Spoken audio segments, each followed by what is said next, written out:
ನಾವೀಗ ಪ್ರಾರ್ಥನೆ ಭಾಗ, ಆರಾಧನೆ ಭಾಗ ಮುಗಿಸಿ ನಾವೀಗ ವಾಕ್ಯದ ಭಾಗಕ್ಕೆ ಬರುವಾಗ ದೇವರು ತನ್ನ ನಾಮನ ಮಹಿಮೆಪಡಿಸಲಿ ಪ್ರಾರ್ಥನೆ ಮಾಡಿಕೊಳ್ಳುವ. ದೇವರು ನಿಮ್ಮನ್ನು ಕೃಪೆಯಿಂದ ನಡೆಸಲಿ, ದೇವರು ನಿಮ್ಮನ್ನು ಬಲದಿಂದ ನಡೆಸಲಿ, ದೇವರು ನಿಮ್ಮನ್ನು ಮಹಿಮೆಯಿಂದ ನಡೆಸಲಿ. ವಾಕ್ಯದ ಭಾಗ ಕೊಡುವಾಗ ದೇವರು ತಾನೇ ತನ್ನ ಕಾರ್ಯವನ್ನು ಈ ಜಾಗದಲ್ಲಿ ಪ್ರಾರಂಭಿಸಲಿ. ಆಮೆನ್. Hallelujah, hallelujah, hallelujah. ನಾನು ನಿಮಗೆ ಕಳೆದ ಒಂದು 3-4 ವಾರಗಳ ಹಿಂದೆಯಿಂದ ಶಿಲುಬೆ ಮತ್ತು ಶಿಲುಬೆ ಸಂದೇಶ ಮತ್ತು ಗುಡ್ ಫ್ರೈಡೆಯ ಬಗ್ಗೆ ನಾನು ಕೆಲವೊಂದು ವಚನಗಳನ್ನ ಹೇಳ್ತಾ ಬಂದೆ. ಇವತ್ತು ಕೂಡ ನಾನು ನಿಮಗೆ ಗುಡ್ ಫ್ರೈಡೆಯ ಬಗ್ಗೆ ನಾನು ತಿಳಿಸಲಿಕ್ಕೆ ಪ್ರಯತ್ನ ಪಡ್ತೀನಿ. ಹಾಗೆಯೇ ಶುಕ್ರವಾರ ನಾಡಿದ್ದು ಇಲ್ಲಿ ಹಬ್ಬ ಇರೋದಿಲ್ಲ, ಯಾಕೆಂದರೆ ಶುಕ್ರವಾರ ಮತ್ತು ಭಾನುವಾರ 2 ದಿವಸನೂ ಕೂಡ ಬರಲಿಕ್ಕೆ ನಮ್ಮ ಜನಗಳಿಗೆ ಆಗದಿರೋಂಥ ಕಾರಣಕ್ಕೋಸ್ಕರ, ಗಾರ್ಮೆಂಟ್ಸ್ ಅಲ್ಲಿ ಕೆಲಸಕ್ಕೆ ಹೋಗುವಂಥ ಕಾರಣಕ್ಕೋಸ್ಕರ ಬರಲಿಕ್ಕೆ ಆಗೋದಿಲ್ಲ ಅಂತ ಹೇಳೋಂಥ ಕಾರಣಕ್ಕೋಸ್ಕರ ನಾನೀಗ ಭಾನುವಾರ ಪುನರುತ್ಥಾನ ದಿವಸದ ಹಬ್ಬ ಅಂದರೆ ಯೇಸು ಸ್ವಾಮಿ ಹುಟ್ಟಿ ಬಂದಿರೋ ಹಬ್ಬವನ್ನು ಆಚರಿಸ್ತೀನಿ. ಹಲ್ಲೆಲೂಯಾ, ಯೇಸು ಸ್ವಾಮಿ ಹುಟ್ಟಿ ಬಂದ ಹಬ್ಬವನ್ನು ಆಚರಿಸ್ತೀನಿ. ಅದಕ್ಕೇ ನಾನು ಗುಡ್ ಫ್ರೈಡೆ ಸಂದೇಶನ ಸಾಧ್ಯವಾದಷ್ಟು ನಾನು ವಾರನೇ ಕೊಡ್ತಾ ಬರ್ತಾ ಇದ್ದೀನಿ. ಹಲ್ಲೆಲೂಯಾ. ಹಾಗೆಯೇ ಸತ್ತು ಸ್ವಾಮಿ 3 ದಿವಸ ಎದ್ದು ಬಂದಿರೋ ದಿವಸ ಭಾನುವಾರ, ಅದಕ್ಕೆ ಈಸ್ಟರ್ ಅಂತ ಹೇಳ್ತಾರೆ. ಆದರೆ ಈಸ್ಟರ್ ಅಂತ ಹೇಳೋದು ಬೇಡಿ, ಪುನರುತ್ಥಾನ ದಿವಸ ಅಂದರೆ ಇನ್ನೊಂದು ಸಲ ಅವರು ಹುಟ್ಟಿ ಬಂದಂಥ ಒಂದು ದಿವಸ ಅದು. ಹಲ್ಲೆಲೂಯಾ. ಇದ್ರ ಬಗ್ಗೆ ನಾವು ಚೆನ್ನಾಗಿ ಧ್ಯಾನ ಮಾಡುವ. ದೇವರು ನಿಮ್ಮನ್ನು ಆಶೀರ್ವಾದ ಮಾಡಲಿ, ಕೃಪೆ ನಡೆಸಲಿ. Amen. Praise Lord, praise Lord. Hallelujah. ಇವತ್ತು ತಂದೆ, ಮಗ ಮತ್ತು ಪವಿತ್ರಾತ್ಮನ ನಾಮದಲ್ಲಿ ನಾವು ಇವತ್ತು ಬೆಳಿಗ್ಗೆ ಕೂಡಿ ಬಂದಿದ್ದೀವಿ. ಈ ವಾರ ಬರುವಂಥ ಗುಡ್ ಫ್ರೈಡೆ ಹಬ್ಬವನ್ನು ಇವತ್ತು ಸುಮಾರು ಜನ ಸುಮಾರು ರೀತಿಯಲ್ಲಿ ಆಚರಣೆ ಮಾಡ್ತಾರೆ. ಕೆಲವೊಂದು ಜನ ಗುಡ್ ಫ್ರೈಡೆ ಹಬ್ಬಕ್ಕೆ 40 ದಿವಸ ಇದೆ ಅಂತ ಹೇಳುವಾಗಲೇ ಉಪವಾಸ ನಿಂತು ಪ್ರಾರ್ಥನೆ ಮಾಡ್ತಾರೆ. ಪರವಾಗಿಲ್ಲ ಮಗಳ, ಸ್ವಲ್ಪ ಸುಧಾರಿಸು ಆಯಿತಾ. 40 ಸಾಕು ಆಯಿತಾ. 40 ದಿವಸ ಇದೆ ಅಂತಲೇ ಉಪವಾಸ ಮಾಡ್ತಾರೆ. ಕೆಲವೊಂದು ಜನ ಏನು ಮಾಡ್ತಾರೆ, ಬೂದಿ ಬುಧವಾರ ಅಂತ ಮಾಡ್ತಾರೆ. ತಿಳಿಸ್ಕೋಬೇಕು, ಈ ಕಡೆಗೆಲ್ಲ ಬೂದಿ ಬುಧವಾರ ಅಂತ ಮಾಡ್ತಾರೆ. ಅದೆಲ್ಲ ನಾವು ಮಾಡೋದಿಲ್ಲ. ನಾವು ಏನಿದ್ರು ಬೇರೆ ಆ ಹಬ್ಬನ ಸವಿ ನೆನಪಿಗೋಸ್ಕರ ಮಾಡ್ತೀವಿ ಅಷ್ಟೇ. ಹಲ್ಲೆಲೂಯಾ. ಆ ಹಬ್ಬನ ಸವಿ ನೆನಪಿಗಾಗಿ ನಾವು ಮಾಡ್ತೀವಿ ಹೊರತು ಯಾವುದೇ ಕಾರಣಕ್ಕೂ ಕೂಡ ನಾವು ಆ ಲೆಂಟ್ ಡೇ ಅಂತೆಲ್ಲ ಹೇಳ್ಕೊಂಡು ಮಾಡ್ತಾರೆ, ಅದೆಲ್ಲ ನಾವು ಮಾಡೋದಿಲ್ಲ. ಬಟ್ ಮಾಡೋರಿಗೆ ಅವ್ರ ನಂಬಿಕೆ ಮೇಲೆ ಹೋಗಲಿ, ಅದಕ್ಕೂ ನಾವು ಅವ್ರ ಬಗ್ಗೆ ನಾವು ಫೂಲ್ ಮಾಡೋದು ಬೇಡ. ಮಾಡದೇ ಇರೋರಿಗೆ ಕೂಡ ನಾವು ಏನು ಹೇಳೋದು ಬೇಡ, ಅದು ಅವರವರ ನಂಬಿಕೆಯ ಮೇಲೆ ಹೋಗಲಿ ಪ್ರಿಯರೇ. ಈ ಒಂದು ಗುಡ್ ಫ್ರೈಡೆದವ್ರು ಏನು, ಗುಡ್ಡದವ್ರೇನು ಬೇಗ ಗುಡ್ ಒಳ್ಳೆಯದು, ಒಳ್ಳೆಯ ಶುಕ್ರವಾರ, ಒಳ್ಳೆಯ ಶುಕ್ರವಾರ, ಶುಭ ಶುಕ್ರವಾರ ಅಲ್ವಾ. ಈ ಒಂದು ಶುಭ ಶುಕ್ರವಾರ ದಿವಸ ಇವತ್ತು ಸುಮಾರು ಜನ ಏನು ಮಾಡ್ತಾರೆ ಗೊತ್ತಾ, ಕಣ್ಣೀರು ಹಾಕೊಂಡು ಅಳ್ತಾ ಅಳ್ತಾ ಅಳ್ತಾ ಪ್ರಾರ್ಥನೆ ಮಾಡ್ತಾರೆ, ಹಬ್ಬ ಮಾಡ್ತಾರೆ. ಇಲ್ಲ ಪ್ರಿಯರೇ, ಆ ಅಳ್ತಾ ಪ್ರಾರ್ಥನೆ ಮಾಡೋದಕ್ಕೆ ಕೇರಳದಲ್ಲಿ ಏನು ಹೇಳ್ತಾರೆ ಗೊತ್ತಾ, ದುಃಖ ಬೆಳ್ಳಿಯ ಇಚ್ಛೆ ಅಂತ ಹೇಳ್ತಾರೆ. ದುಃಖ ಬೆಳ್ಳಿಯ ಇಚ್ಛೆ ದುಃಖದ ಶುಕ್ರವಾರ ಅಂತ ಮಾಡ್ತಾರೆ. ದೇವರೇ ಹೇಳಿದ್ದಾರೆ, ಇವತ್ತು ನಿಮಗೆ ನಾನು ಶುಭ ಕೊಡೋಕ್ಕೋಸ್ಕರ ನಾನು ಮರಣವನ್ನು ಅನುಭವಿಸ್ತಾ ಇದ್ದೀನಿ. ದೇವರೇ ಹೇಳಿದ ಮೇಲೆ ನೀನು ಯಾರಪ್ಪ ದುಃಖದ ದಿನ ಅಂತ ಆಚರಿಸೋಕ್ಕೆ? ಇಲ್ಲಿ ಶುಭ ಶುಕ್ರವಾರ ಅಂತಂದರೆ, ಶುಭ ಶುಕ್ರವಾರ ಅಂತಂದರೆ ಹಾಗಾದರೆ ಯೇಸು ಸ್ವಾಮಿ ಶಿಲುಬೆ ಮೇಲೆ ಸತ್ತಿರೋದು ಶುಭನಾ? ದೇವರು ನಿನಗೋಸ್ಕರ ಸತ್ತಿರೋದು ಶುಭನಾ? ಮಾತಾಡಬೇಕು, ಬೇಜಾರಾಗ್ತದೆ. ನನ್ನ ಪಾಪಕ್ಕೋಸ್ಕರ, ನಿನ್ನ ಪಾಪಕ್ಕೋಸ್ಕರ ಏನು ತಪ್ಪು ಮಾಡಿದಂಥ ದೇವರು ತಾನೇ ಮನುಷ್ಯನಾಗಿ ಬಂದು ರಕ್ತವನ್ನು ಸುರಿಸೋಷ್ಟರ ಮಟ್ಟಿಗೆ ಏಟು ತಿಂದವ್ರು ಶಿಲುಬೆನ ಅನುಭವಿಸ್ತಾರೆ. ನಮ್ಮ ಪಾಪನೆಲ್ಲ ಹೊತ್ಕೊಂಡು ಮಾಡ್ಕೊಂಡು ನಿಜ ಅಲ್ವಾ? ಹಾಗಾದರೆ ಅವರಿಗೆ ಅದು ಹಿಂಸೆನೇ ಆಗಿದ್ರು ಕೂಡ ಅವರು ಪರಲೋಕದಂಥ ಪರಿಶುದ್ಧವಾದ ಲೋಕವನ್ನು ಬಿಟ್ಟು ಈ ಲೋಕಕ್ಕೆ ಬರಬೇಕಾದ್ರೆ ಇದೊಂಥರ ಸ್ಲಮ್ ಇದ್ದಂಗೆ ಅವರಿಗೆ. ಈ ಒಂದು ಲೋಕ ಆ ಪಾಪಿಗಳ ಲೋಕ ಅಂತ ಪರಿಶುದ್ಧವಾದಂಥ ಜಾಗದಿಂದ ಪಾಪಿಗಳ ಲೋಕ ಬರಬೇಕಾದ್ರೆ ಅವ್ರು ಎಷ್ಟು ಉಸಿರುಗಟ್ಟದ ವಾತಾವರಣ ಆಗಿರ್ಬೋದು ಅಂತ ಅವರು ಆ ಒಂದು ಹಿಂಸೆಯನ್ನು, ಅವರು ಆ ಒಂದು ವೇದನೆಯನ್ನು, ಅವರು ಆ ಒಂದು ಶಾಪವನ್ನು ತೆಗೆದುಕೊಂಡು, ಪಾಪವನ್ನು ತೆಗೆದುಕೊಂಡು ಅವರು ಅಶುಭವನ್ನು ಅನುಭವಿಸಿ ನಮಗೆ ಶುಭವನ್ನು ಉಂಟು ಮಾಡೋದಕ್ಕೋಸ್ಕರ ಶಿಲುಬೆಯಲ್ಲಿ ಶುಕ್ರವಾರ ದಿವಸ ಅವರು ಪ್ರಾಣವನ್ನು ಕೊಟ್ಟರು ಪ್ರಿಯರೇ. ಹಲ್ಲೆಲೂಯಾ. ಸುಮಾರು 9 ಗಂಟೆಯಿಂದ ಹಿಡಿದು ಬೆಳಿಗ್ಗೆ 3 ಗಂಟೆವರೆಗೂ ಕೂಡ ಶಿಲುಬೆಯಲ್ಲಿ ಅವರು ನೇತಾಕೊಂಡ್ರು. ಯಾರಿಗೋಸ್ಕರ? ಕೇಳಿಸ್ತಾ ಇಲ್ಲ? Hallelujah, hallelujah, hallelujah, hallelujah, praise Lord. ಈಗ ಹಾಗಾದರೆ ಶುಭ ಯಾವ ಥರ ಅಂದರೆ, ಒಂದನೇದಾಗಿ ನನಗಾಗಿ ದೇವರೇ ಭೂಲೋಕಕ್ಕೆ ಬಂದು ನನ್ನ ಪಾಪವನ್ನು ಪರಿಹಾರ ಮಾಡಿದ್ದು ಒಂದು ಶುಭ. ಎರಡನೇ ಶುಭ ಏನು ಗೊತ್ತಾ? ನಾನು ನೀನು ನರಕಕ್ಕೆ ಹೋಗಬೇಕಾಗಿರ್ತದನ್ನು ತಪ್ಪಿಸಿ ಅವರು ಆ ಒಂದು ಶೈತಾನನನ್ನು ಅಥವಾ ನರಕಾಧಿಪತಿಯನ್ನು ಸೋಲಿಸಿ ನಮಗೆ ಪರಲೋಕ ರಾಜ್ಯವನ್ನು ಕೊಟ್ಟದೇ ಒಂದು ಶುಭ ಪ್ರಿಯರೇ. ಅದು ನಡೆದಿದೆ ಈ ಶುಭ ದಿವಸ, ಶುಭ ಶುಕ್ರವಾರ ಅಂತ ಹೇಳ್ತಾರೆ. Hallelujah, hallelujah. ಮೂರನೇದಾಗಿ ನಮ್ಮ ಎಲ್ಲರ ಮೇಲೆ ದೇವರು ಪ್ರೀತಿ ಇಟ್ಟಿರೋದೇ ಒಂದು ಶುಭ. ಅವರು ಪ್ರೀತಿ ಇಟ್ಟಿರೋದಕ್ಕೋಸ್ಕರ ಏನು ಮಾಡೋದು ಗೊತ್ತಾ? ನನ್ನ ಮೇಲೆ ಪ್ರೀತಿಗೆ, ನಿನ್ನ ಮೇಲೆ ಪ್ರೀತಿಗೆ ತನ್ನ ಒಬ್ಬನೇ ಮಗನನ್ನು ಬಲಿ ಅರ್ಪಿಸಲಿಕ್ಕೆ ಕೂಡ ಅವರು ಹಿಂದೇಟು ಹಾಕಲಿಲ್ಲ. ಯಾರು? ತಂದೆ ದೇವರು. ಅರ್ಥ ಮಾಡ್ಕೋಬೇಕು. ತಂದೆ ದೇವರು ಏನು ಮಾಡಿದ್ರು? ನನ್ನ ಮೇಲೆ ಪ್ರೀತಿಗೋಸ್ಕರ, ನಿನ್ನ ಮೇಲೆ ಪ್ರೀತಿಗೋಸ್ಕರ ತನ್ನ ಒಬ್ಬನೇ ಮಗನನ್ನೇ ಬಲಿ ಕೊಟ್ಬಿಟ್ರು. ಇವತ್ತು ನಾವು ನಮ್ಮ ಊರಿಗೋಸ್ಕರ, ನಮ್ಮ ಗ್ರಾಮಕ್ಕೋಸ್ಕರ, ನಮ್ಮ ಜಿಲ್ಲೆಗೋಸ್ಕರ ನಮ್ಮ ಮಕ್ಕಳನ್ನ ಬಲಿ ಕೊಡೋಕೆ ರೆಡಿ ಇದ್ದೀವಾ? ಹೋಗಲಿ, ಬಲಿ ಕೊಡೋದು ಬೇಡ. ಏನಾದರೂ ಅಂಗದಾನ ಮಾಡೋಕೆ ರೆಡಿ ಇದ್ದೀವಾ? ಏನೂ ಇಲ್ಲ ಪ್ರಿಯರೇ. ಆಗ ಸ್ವಾಮಿ ಎಂಥ ತ್ಯಾಗ ಮಾಡಿದರೆ ಅವತ್ತು ನಮ್ಮನ್ನು ಪ್ರೀತಿಸೋದಕ್ಕೋಸ್ಕರ ಅವರು ಲೋಕಕ್ಕೆ ಬಂದ್ರಲ್ವ, ಅದೇ ಶುಭ. ಅದಕ್ಕೆ ಆಧಾರವಾದಂಥ ವಾಕ್ಯ ಯೋಹಾನ 3:16. ಓದಪ್ಪ ಜೋರಾಗಿ. ದೇವರು ಲೋಕದ ಮೇಲೆ ಎಷ್ಟೋ ಪ್ರೀತಿಯನ್ನಿಟ್ಟು ತನ್ನ ಒಬ್ಬನೇ ಮಗನನ್ನು ಕೊಟ್ಟನು. ನಾನು ಒಬ್ಬನೇ ಮಗನ ಕೊಟ್ಟರು. ಯಾವಾಗ? ಈ ಭೂಲೋಕ ಕೊಟ್ಟರು. ಆತನನ್ನು ನಂಬುವ ಒಬ್ಬನಾದರೂ ನಾಶವಾಗದೆ ಎಲ್ಲರೂ ನಿತ್ಯ ಜೀವವನ್ನು ಪಡೆಯಬೇಕೆಂದು ಆತನನ್ನು ಕೊಟ್ಟನು. ನಿತ್ಯ ಜೀವನ ಪಡೆಯಬೇಕೆಂದು ಆತನನ್ನು ಕೊಟ್ಟನು. ನಿತ್ಯ ಜೀವನ ಪಡೆಯಬೇಕೆಂದು. Hallelujah, hallelujah. ನಿತ್ಯ ಜೀವನ ಪಡೆಯಬೇಕೆಂದು ಆತನನ್ನು ಕೊಟ್ಟರು. ನೋಡಿ, ದೇವರು ಲೋಕದ ಮೇಲೆ ಎಷ್ಟೋ ಪ್ರೀತಿ ಇಟ್ಟರು. ಬರೀ ದೇವರ ಮಕ್ಕಳ ಮೇಲೆ ಮಾತ್ರ ಪ್ರೀತಿ ಇಡಲಿಲ್ಲ ಪ್ರಿಯರೇ. ಚೆನ್ನಾಗಿ ಅರ್ಥ ಮಾಡ್ಕೋಬೇಕು. ನಾವಿಲ್ಲಿ ಆರಾಧನೆ ಮಾಡ್ತಿದ್ದೀವಿ ನೋಡಿ, ನಮ್ಮ ಮೇಲೆ ಮಾತ್ರ ಅವರ ಪ್ರೀತಿ ಇರಲಿಲ್ಲ. ಅವರು ಇಡೀ ಪ್ರಪಂಚದಲ್ಲಿರೋ, ಲೋಕದಲ್ಲಿರ್ತಕ್ಕಂಥ ಅನ್ಯಾಯ ಮಾಡೋ, ಪಾಪ ಮಾಡೋ ಪ್ರತಿಯೊಂದು ವ್ಯಕ್ತಿಗಳ ಮೇಲೆ ಅವರು ಪ್ರೀತಿ ಇಟ್ಟು ತನ್ನ ಒಬ್ಬನೇ ಮಗನ ಕಳಿಸ್ಕೊಟ್ರು. ಆದರೆ ಅಲ್ಲಿ ನೋಡಿ, ಲೋಕಕ್ಕೋಸ್ಕರ ಕಳಿಸ್ಕೊಟ್ರು. ಬರೀ ದೇವ್ರ ಮಕ್ಕಳಿಗೋಸ್ಕರ ಕಳಿಸ್ಕೊಡ್ಲಿಲ್ಲ, ಲೋಕಕ್ಕೋಸ್ಕರ ಕಳಿಸ್ಕೊಟ್ರು. ಲೋಕದ ಮೇಲೆ ಎಷ್ಟೋ ಪ್ರೀತಿ ಇಟ್ಟು ತನ್ನ ಒಬ್ಬನೇ ಮಗನನ್ನು ಕಳಿಸಿಕೊಟ್ರು. ಆತನನ್ನು ನಂಬುವ ಒಬ್ಬನಾದರೂ ನಾಶವಾಗದೆ.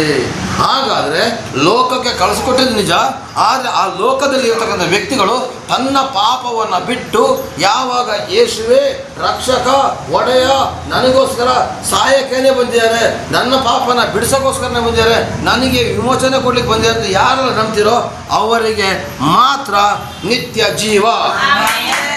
ಇಲ್ಲಾಂದ್ರೆ ಗ್ಯಾರಂಟಿ ನಿತ್ಯ ನರಕ. ಆ ನರಕ ಬೇಕಾ?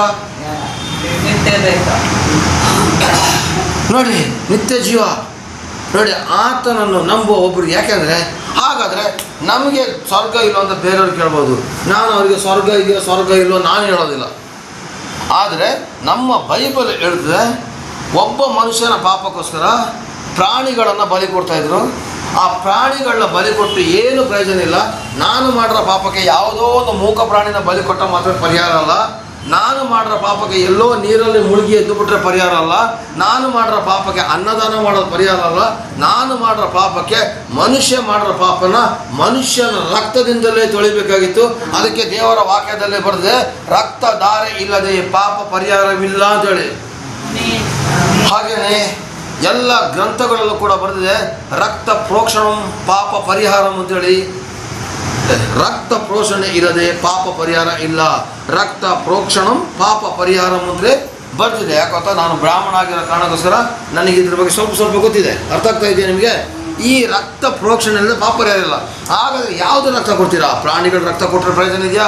ಮನುಷ್ಯ ಮಾಡಿರೋ ಪಾಪಕ್ಕೆ ಮನುಷ್ಯನ ರಕ್ತನೇ ಕೊಡಬೇಕಾಗಿತ್ತು. ಆ ಮನುಷ್ಯನ ರಕ್ತ ಕೊಡಲಿಕ್ಕೆ ಇಡೀ ಲೋಕವನ್ನೆಲ್ಲ ಹುಡುಕಿದಾಗ ಒಬ್ಬ ಒಳ್ಳೆ ವ್ಯಕ್ತಿ ಸಿಗಲಿಲ್ಲ.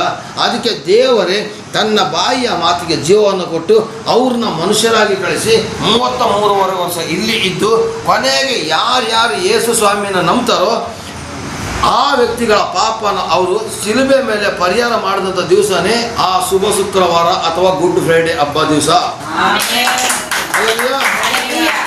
ನಂಬಿದವರು ಮಾತ್ರ. ನೋಡಿ, ಸ್ವಾಮಿ ಹೇಳಿದ್ದಾರೆ, ಲೋಕದ ಮೇಲೆ ಎಷ್ಟೋ ಪ್ರೀತಿ ತನ್ನ ಒಬ್ಬನೇ ಮಗನ ಕೊಟ್ಟರು.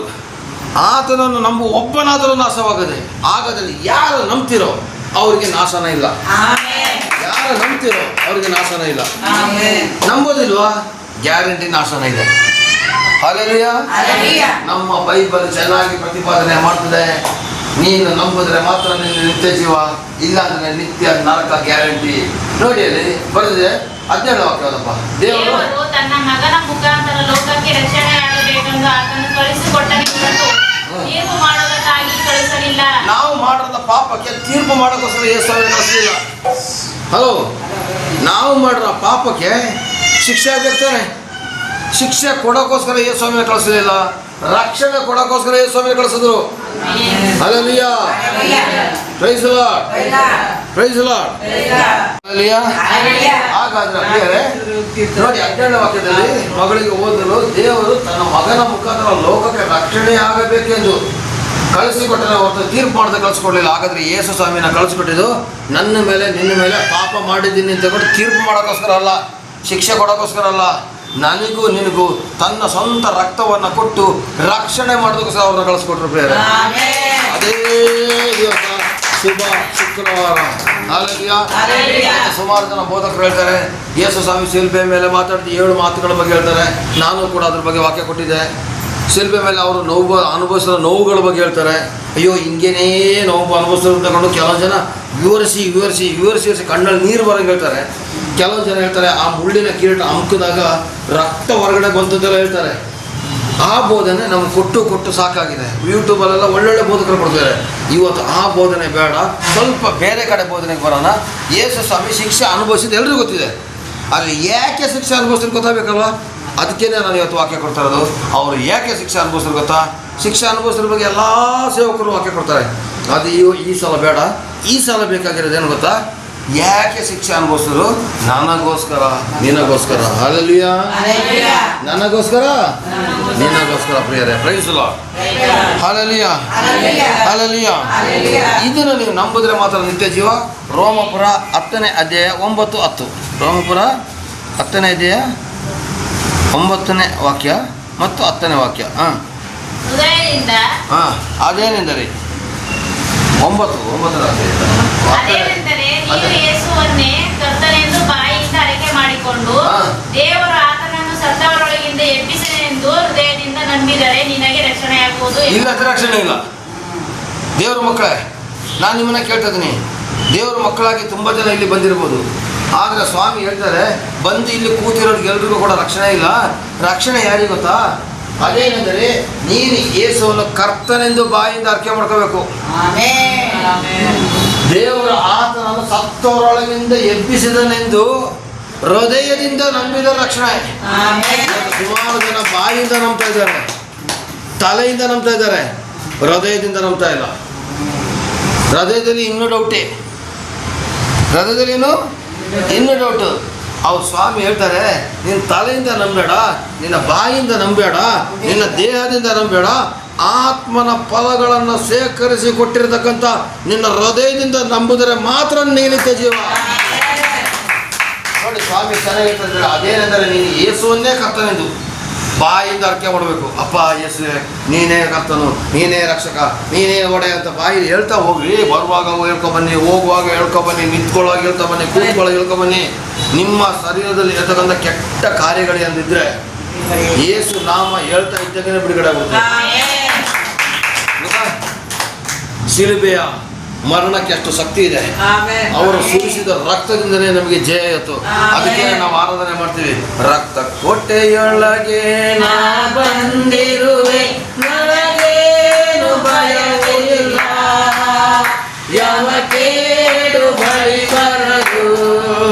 ಜರಗಿ ಕೋಟೆಯೊಳಗೆ ನಾ ಬಂದಿರುವೆ, ನನಗೇನು ಭಯವೂ ಇಲ್ಲ, ಯಾವ ಕೇಡು ಬಳಿ ಬರದು. ಯೇಸುವಿನ ರಕ್ತ ನನ್ನ ಮೇಲೆ, ಸೈತಾನ ಬಳಿ ಬರಲು.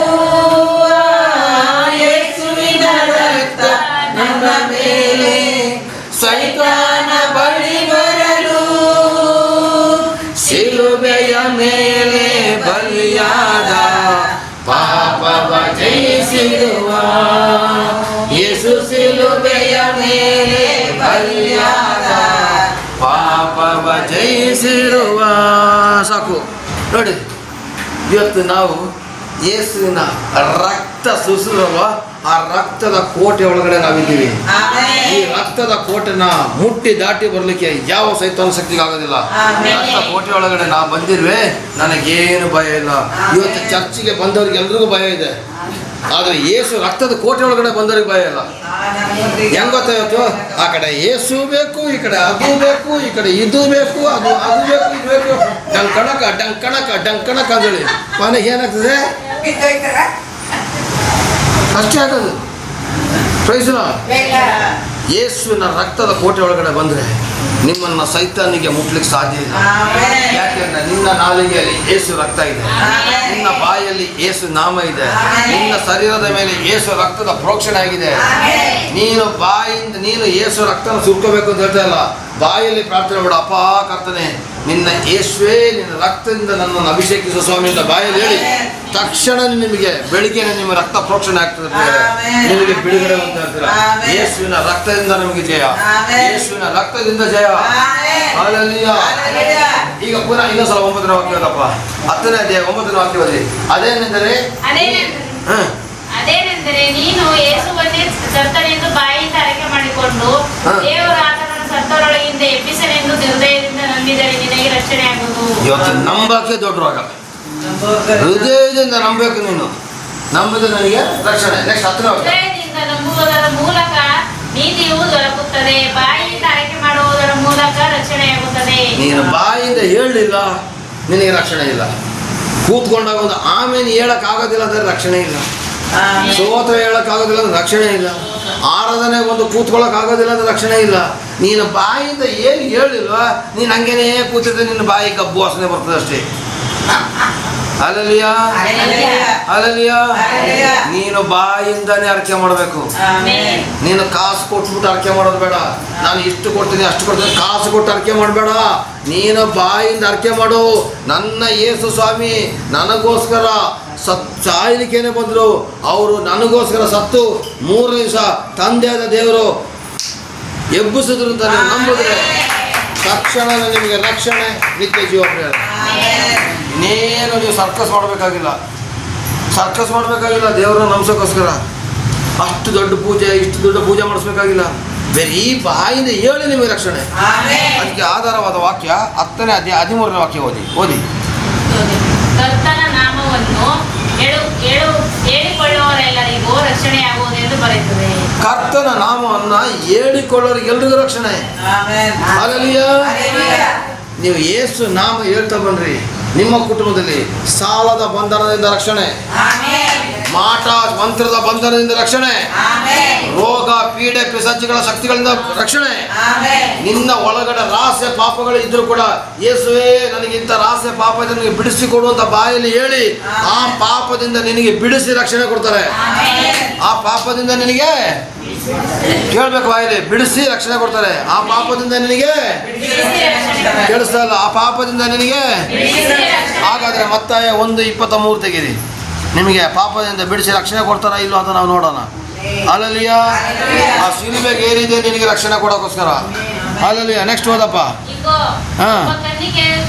ಬೇಡ 21 ಓದಪ್ಪ. ಒಬ್ಬ ಮಗನನ್ನು ಅಡೆಯುವಳು, ನೀನು ಆತನಿಗೆ ಯೇಸು ಎಂದು ಹೆಸರಿಡಬೇಕು. ಯೇಸು ಎಂದು ಹೆಸರಿಡಬೇಕು. ಇಲ್ಲಿ ಯೇಸು ನಾಮ ಹೇಳಿದ್ರೆ ರಕ್ಷಣೆ ಅಂತ ಬರ್ತದಲ್ಲ, ಈಗ ಹೇಳ್ತೀನಿ ಯೇಸು ಎಂದು ಹೆಸರಿಡಬೇಕು. ಯಾಕೆಂದರೆ ಆತನೇ ತನ್ನ ಜನರನ್ನು ಅವರ ಪಾಪಗಳಿಂದ ಬಿಡಿಸಿ ಕಾಯುವನು. ಆತನೇ ನೋಡಿ ಚೆನ್ನಾಗಿ ಬರ್ತದೆ. ಶಿಲುಬೆಗೆ ಯಾಕಂತ ಹೋಗಿರೋದು, ಆತನೇ ತನ್ನ ಜನರನ್ನು ಅವರ ಪಾಪಗಳಿಂದ ಬಿಡಿಸಿ ಕಾಯೋನು. ಲೋಕದವ್ರನ್ನ ಎಲ್ಲದ ಬರ್ದಿರಲ್ಲಿ ಲೋಕದ ಮೇಲೆ ಪ್ರೀತಿ ಇಟ್ಟು ಯೇಸು ಸ್ವಾಮಿ ಬಂದಿದ್ದು ನಿಜ. ಆದರೆ ಯಾರು ಅಂಗೀಕರಿಸಿ ತನ್ನ ಜನರಾಗ್ತಾರೋ ಅವರಿಗೆ ಪಾಪದಿಂದ ಬಿಡ್ಸಕ್ಕೆ ಬಂದರು. ಇನ್ನೊಂದ್ಸಲ ಹೇಳ್ತೀನಿ ಕೇಳಿ. ಯೋಹಾನ 3:10 ಏನು ಬರ್ದಿತ್ತು? ಲೋಕದ ಮೇಲೆ ಎಷ್ಟೋ ಕಳಿಸಿದರು ಅಲ್ವಾ. ಇಲ್ಲಿ ಬರ್ದಿದೆ ಲೋಕದ ಮೇಲೆ ಎಷ್ಟೋ ಪ್ರೀತಿ ತನ್ನ ಒಬ್ಬ ಮಗನ ಕಳಿಸಿದ್ರು. ಆದರೆ ಆತ ನಂಬೋರಿಗೆ ಮಾತ್ರ ನಿತ್ಯ ಜೀವ. ಇಲ್ಲಿ ಬರ್ದಿದೆ ಲೋಕದವರಿಗೆ ರಕ್ಷಣೆ ಕೊಡ್ತೀನಿ ಅಂತ ಬರ್ದಿಲ್ಲ. ತನ್ನ ಜನರು ಅಂದರೆ ಯೇಸುವನ್ನು ಯಾರು ಅಂಗೀಕಾರ ಮಾಡಿ ತನ್ನ ಪಾಪವನ್ನು ಒಪ್ಪಿಕೊಂಡು ಇನ್ನು ಮುಂದಕ್ಕೆ ಪಾಪ ಮಾಡೋದೇ ಇಲ್ಲ ಅಂತ ದೃಢ ಪ್ರತಿಜ್ಞೆ ಮಾಡಿ ಯೇಸುವೇ ರಕ್ಷಕ ಒಡೆ ಅಂತ ಯಾರು ನಂಬ್ತಾರೋ ಅವರನ್ನು ಅವರ ಪಾಪದಿಂದ ಬಿಡಿಸಿ ಕಾಯಕ್ಕೋಸ್ಕರನೇ ಶಿಲುಬೆಯ ಮರಣವನ್ನು ಅವರು ಅನುಭವಿಸಿದ್ರು. ಅರ್ಥ ಆಗ್ತಾ ಇದೆಯಾ? ಒಬ್ಬರಿಗೆ ಮಾತ್ರ, 2-3 ಜನಕ್ಕೆ ಮಾತ್ರ. ಅಲ್ಲಯ್ಯ ಎಲ್ರಿಗೂ ಅರ್ಥ ಆಗಿದೆ ಒಂದ್ಸಲ ಜೋರಾಗಿ ಆಮೇಲೆ ಜೋರಾಗಿ ಆಮೇಲೆ ಬರ್ತಾ ಇಲ್ಲ ರೈಸಲ್ಲ ನೋಡಿ ಇಲ್ಲಿ ಏನು ಮಾಡಿದ್ದಾರೆ, ತನ್ನ ಜನರನ್ನು ಅವರ ಪಾಪದಿಂದ ಬಿಡಿಸಿ ಕಾಯುವನು. ಹಾಗಾದರೆ ತನ್ನ ಜನರು ಯಾರು? ನಾನು ಮತ್ತು ನೀನು. ನಿನ್ನ ಗಂಡನು ಕೂಡ ರಕ್ಷಣೆ ಹೊಂದಿಲ್ಲ, ಅವನು ತನ್ನ ಜನರಾಗೋದಿಲ್ಲ. ಅವನ ಮೇಲೆ ಪ್ರೀತಿ ಇಟ್ಟಿದ್ದಾರೆ ದೇವರು. ಬಂದರೆ ತನ್ನ ಜನ. ನಿನಗೆ ಅರ್ಥ ಆಗ್ತಾ ಇದೆಯಾ? ನಿನ್ನ ಗಂಡನ ಮೇಲೆ ದೇವರು ಪ್ರೀತಿ ಇಟ್ಟಿದ್ದಾರೆ, ಆದರೆ ಬಂದರೆ ಮತ್ತೆ ತನ್ನ ಜನ. ಆರಾಧನೆ ಎಲ್ಲ ಮುಗಿತು, ವಾಕ್ಯದ ಅರ್ಧ ಭಾಗಕ್ಕೆ ಬಂದರೆ ತನ್ನ ಜನ ಆಗೋದಿಲ್ಲ, ಅರ್ಧಂಬರ್ಧ ಜನ ಆಗ್ತಾರೆ. ಪೂರ್ಣ ಪ್ರಮಾಣವಾಗಿ ಬಂದರೆ ಮಾತ್ರ ತನ್ನ ಜನ ಆಗ್ತಾರೆ. ಅಲ್ಲೆಲಿಯ ಅಲ್ಲೆಲಿಯ. ಯಾಕೋ ಸಭೆ ಸೈಲೆಂಟ್ ಆಗ್ತಾ ಇದೆ? ಅಲ್ಲೆಲಿಯ. ತನ್ನ ಜನರ ಆಗ್ಬೇಕಾ? ಪಾಪಗಳನ್ನು ನಾವು ಒಪ್ಪಿಕೊಂಡು ಅರಿಕೆ ಮಾಡಿ ನಾವು ಬಿಟ್ಟಾಗ ಅಂಥವ್ರಿಗೆಲ್ಲ ನಿಮ್ಮ ಪಾಪಗಳೆಲ್ಲ ಯೇಸು ಶಿಲುಬೆ ಮೇಲೆ ಜಡಿಯಲು ಬರ್ತದೆ. ಅವರ ಪರಿಶುದ್ಧತೆ ನಿಮ್ಮ ಮೇಲೆ ಬರ್ತದೆ. ಆ ಪರಿಶುದ್ಧತೆ ಎಲ್ಲಿಂದ ಬರ್ತದೆ ಗೊತ್ತಾ? ದಿನಾ ಕೊಡ್ತೀವಲ್ಲ ಬೈಬಲ್ ವಾಕ್ಯ, ಈ ವಾಕ್ಯದಿಂದಲೇ ಪರಿಶುದ್ಧತೆ ಬರೋದು. ಈ ವಾಕ್ಯದಿಂದಲೇ ಪರಿಶುದ್ಧತೆ ಬರೋದು. ಹಲ್ಲೆಲೂಯಾ. ಕೇಳಿಸ್ತಾ ಇಲ್ಲ? ಪ್ರೈಸ್ ಅಲ್ಲ. ಹಾಗಾದರೆ ಶಿಲುಬೆ ಅಂತ ಹೇಳೋದು ಏನು ಗೊತ್ತಾ? ಒಂದು ಪ್ರೀತಿಯ ಸಂಕೇತ ಪ್ರಿಯರೇ. ಅದು ಮರಣದ ಸಂಕೇತ ಯೇಸು ಸ್ವಾಮಿಗಾಗಿರ್ಬೋದು, ಆದರೆ ನನಗೂ ನಿನಗೂ ಅದೊಂದು ಪ್ರೀತಿಯ ಸಂಕೇತ. ಅಲ್ಲಿಯ ಹಂಗೆಳ್ಕೊಂಡು ಶಿಲುಬೆ ಇಟ್ಕೊಬೇಡಿ, ಕುತ್ತಿಗೆಯಲ್ಲಿ ಅಲ್ಲಿ ಇಲ್ಲಿ ಶಿಲುಬೆ ಇಟ್ಕೋಬೇಡಿ, ಅದೊಂದು ವಿಗ್ರಹಾರಾಧನೆ ಆಗಿಬಿಡ್ತದೆ. ಶಿಲುಬೆ ಏನು ಗೊತ್ತಾ? ನನ್ನನ್ನು ನಿನ್ನನ್ನು ಕಾಪಾಡಿದಂಥ ಒಂದು ಆಯುಧ ಅದು. ಅಲ್ಲಿಯ ಆ ಶಿಲುಬೆ ಮೇಲೆ ಯೇಸು ಸ್ವಾಮಿ ಎಷ್ಟುವರೆಗೆ ನೋವು ಅನುಭವಿಸಿದ್ರು, ಅದಕ್ಕಿಂತಲೂ ಅಕ್ಷರಷ್ಟು ನೋವು ನಮಗೆ ಅದು ಕಡಿಮೆ ಮಾಡಿದ್ದಾರೆ. ಸಾಯಷ್ಟು ನೋವು ಕಡಿಮೆ ಮಾಡಿದ್ದಾರೆ. ನಮಗೆ ನೋವೇ ಇಲ್ಲದಾಗೆ ಅವ್ರು ನೋವನ್ನು ಅನುಭವಿಸಿದ್ರು. ಅಲ್ಲಲ್ಲಿಯ ದೇವರು ನಮ್ಮ ಮೇಲೆ ತುಂಬ ತುಂಬ ತುಂಬ ತುಂಬ ತುಂಬ ಪ್ರೀತಿ ಇಟ್ಟು ತನ್ನ ಒಬ್ಬನೇ ಮಗನನ್ನು ಕಳಿಸ್ಕೊಟ್ಬಿಟ್ರು. ಅಲ್ಲಲ್ಲಿಯ ರೋಮಪುರ 5:8 5:8 ಓದಪ್ಪ. ರೋಮಪುರ 5:8. ನಾವು ಪಾಪಿಗಳಾಗಿದ್ದಾಗಲೂ ಕ್ರಿಸ್ತನ ನಮಗೋಸ್ಕರ ಪ್ರಾಣ ಕೊಟ್ಟದರಲ್ಲಿ ದೇವರು ನಮ್ಮ ಮೇಲೆ ತನಗಿರುವ ಪ್ರೀತಿಯನ್ನು ಸಿದ್ಧಾಂತಪಡಿಸಿದ್ದಾನೆ. ಆದರೆ ನಾವು ಪಾಪಿಗಳಾಗಿದ್ದಾಗಲೂ ಕ್ರಿಸ್ತನು ನಮಗೋಸ್ಕರ ಪ್ರಾಣ ಕೊಟ್ಟ. ನಾವೇನು ಒಳ್ಳೆಯವರು ಅಂತ ಪ್ರಾಣ ಕೊಟ್ರ? ನೋಡಿ ಪ್ರಿಯರೇ, ಇಲ್ಲಿ ವಾಕ್ಯದಲ್ಲಿ ಬರ್ತದೆ, ಆದರೆ ನಾವು ಪಾಪಿಗಳಾಗಿದ್ದಾಗಲೂ ಕ್ರಿಸ್ತನು ನಮಗೋಸ್ಕರ ಪ್ರಾಣ ಕೊಟ್ಟರಲ್ಲಿ ದೇವರು ನಮ್ಮ ಮೇಲೆ ತನಗಿರುವ ಪ್ರೀತಿಯನ್ನು ಸಿದ್ಧಾಂತಪಡಿಸಿದ್ದಾನೆ. ಹಾಗಾದರೆ ಇಲ್ಲಿ ನಾವು ತಿಳಿಬೇಕಾದ್ರೆ ನಾವು ಪಾಪಿಗಳಾಗಿದ್ದಾಗಲೂ ನನ್ನ ಪ್ರೀತಿ ಮಾಡಿದ್ರು. ಅಲ್ಲಲ್ಲಿಯ ನಾನು ಒಳ್ಳೆಯವನು ಅಂತ ನನ್ನ ಪ್ರೀತಿ ಮಾಡಲಿಲ್ಲ, ನಾನು ದಾನ ಧರ್ಮ ಕೊಡ್ತೀನಿ ಅಂತ ಪ್ರೀತಿ ಮಾಡಲಿಲ್ಲ, ನಾನು ಬೆಳ್ಳಗಿದ್ದೀನಿ ಅಂತ ಪ್ರೀತಿ ಮಾಡಲಿಲ್ಲ, ನನ್ನ ಹತ್ರ ಹಣಕಾಸು ಇದೆ ಅಂತ ಪ್ರೀತಿ ಮಾಡಲಿಲ್ಲ, ನಾನು ಪಾಪಿ ಆಗಿದ್ರು ಕೂಡ ನನ್ನ ಪ್ರೀತಿ ಮಾಡಬೇಕಂದ್ರೆ ಅದೇ ದೇವರು ನಿಜವಾದ ಪ್ರೀತಿ ಕಣ್ರಿ. ಒಳ್ಳೇದಾದವ್ರನ್ನೇ ನಾವು ಪ್ರೀತಿ ಮಾಡ್ಕೊಳ್ತೀವಿ, ಕೆಟ್ಟೋಗಿರೋರನ್ನ ಪ್ರೀತಿ ಮಾಡ್ರಿ. ಕುಡುಕರನ್ನ ಅಂಥವ್ರನ್ನ ದಾರಿ ತಂದ್ರೆ ನೀವು ಅಂಥವ್ರನ್ನ ಬಿಟ್ಟೇ ಬಿಡ್ತೀವಿ ನಾವು. ಕುಡುಕರನ್ನ, ಸೂಳೆಯವ್ರನ್ನ, ಅನ್ಯಾಯ ಮಾಡೋರನ್ನ, ಅಕ್ರಮ ಮಾಡೋರು ಬಿಟ್ಬಿಡ್ತೀವಿ ಕಣ್ರಿ. ಇಲ್ಲ, ನೀವು ಅಂಥವ್ರನ್ನ ಪ್ರೀತಿ ಮಾಡ್ರಿ, ಅವ್ರನ್ನ ಒಳ್ಳೆ ದಾರಿ ತಗೊಂಬಂದ್ರಿ. ನಾನು ನೀನು ಪಾಪಿ ಆಗಿದ್ದಾಗಲೇ ಯೇಸು ಪ್ರೀತಿ ಮಾಡೋದು ಕಣ್ರಿ. ಅಲ್ಲಲ್ಲಿಯ ಅಂಥದ್ರಲ್ಲಿ ನಾವು ಇನ್ನೊಬ್ಬರ ದೂಷಣೆ ಮಾಡೋಕ್ಕಾಗುತ್ತಾ? ಮಾಡಂಗಿಲ್ಲ. ನಾವು ಅವ್ರನ್ನ ಪ್ರೀತಿ ಮಾಡಿ ಅವ್ರನ್ನ ದಾರಿ ತರಬೇಕು. ಅಲ್ಲಲ್ಲಿಯ 9ನೇ ವಾಕ್ಯ. ಈಗ ನಾವು ಆತನ ರಕ್ತದಿಂದ ನೀತಿವಂತರಾಗಿ ಆತನ ಮೂಲಕ ಬರುವ ಕೋಪಕ್ಕೆ ತಪ್ಪಿಸಿಕೊಳ್ಳುವುದು ನಿಶ್ಚಯವಲ್ಲವೇ? 10ನೇ ವಾಕ್ಯ ದೇವರಿಗೆ ಓದಿ.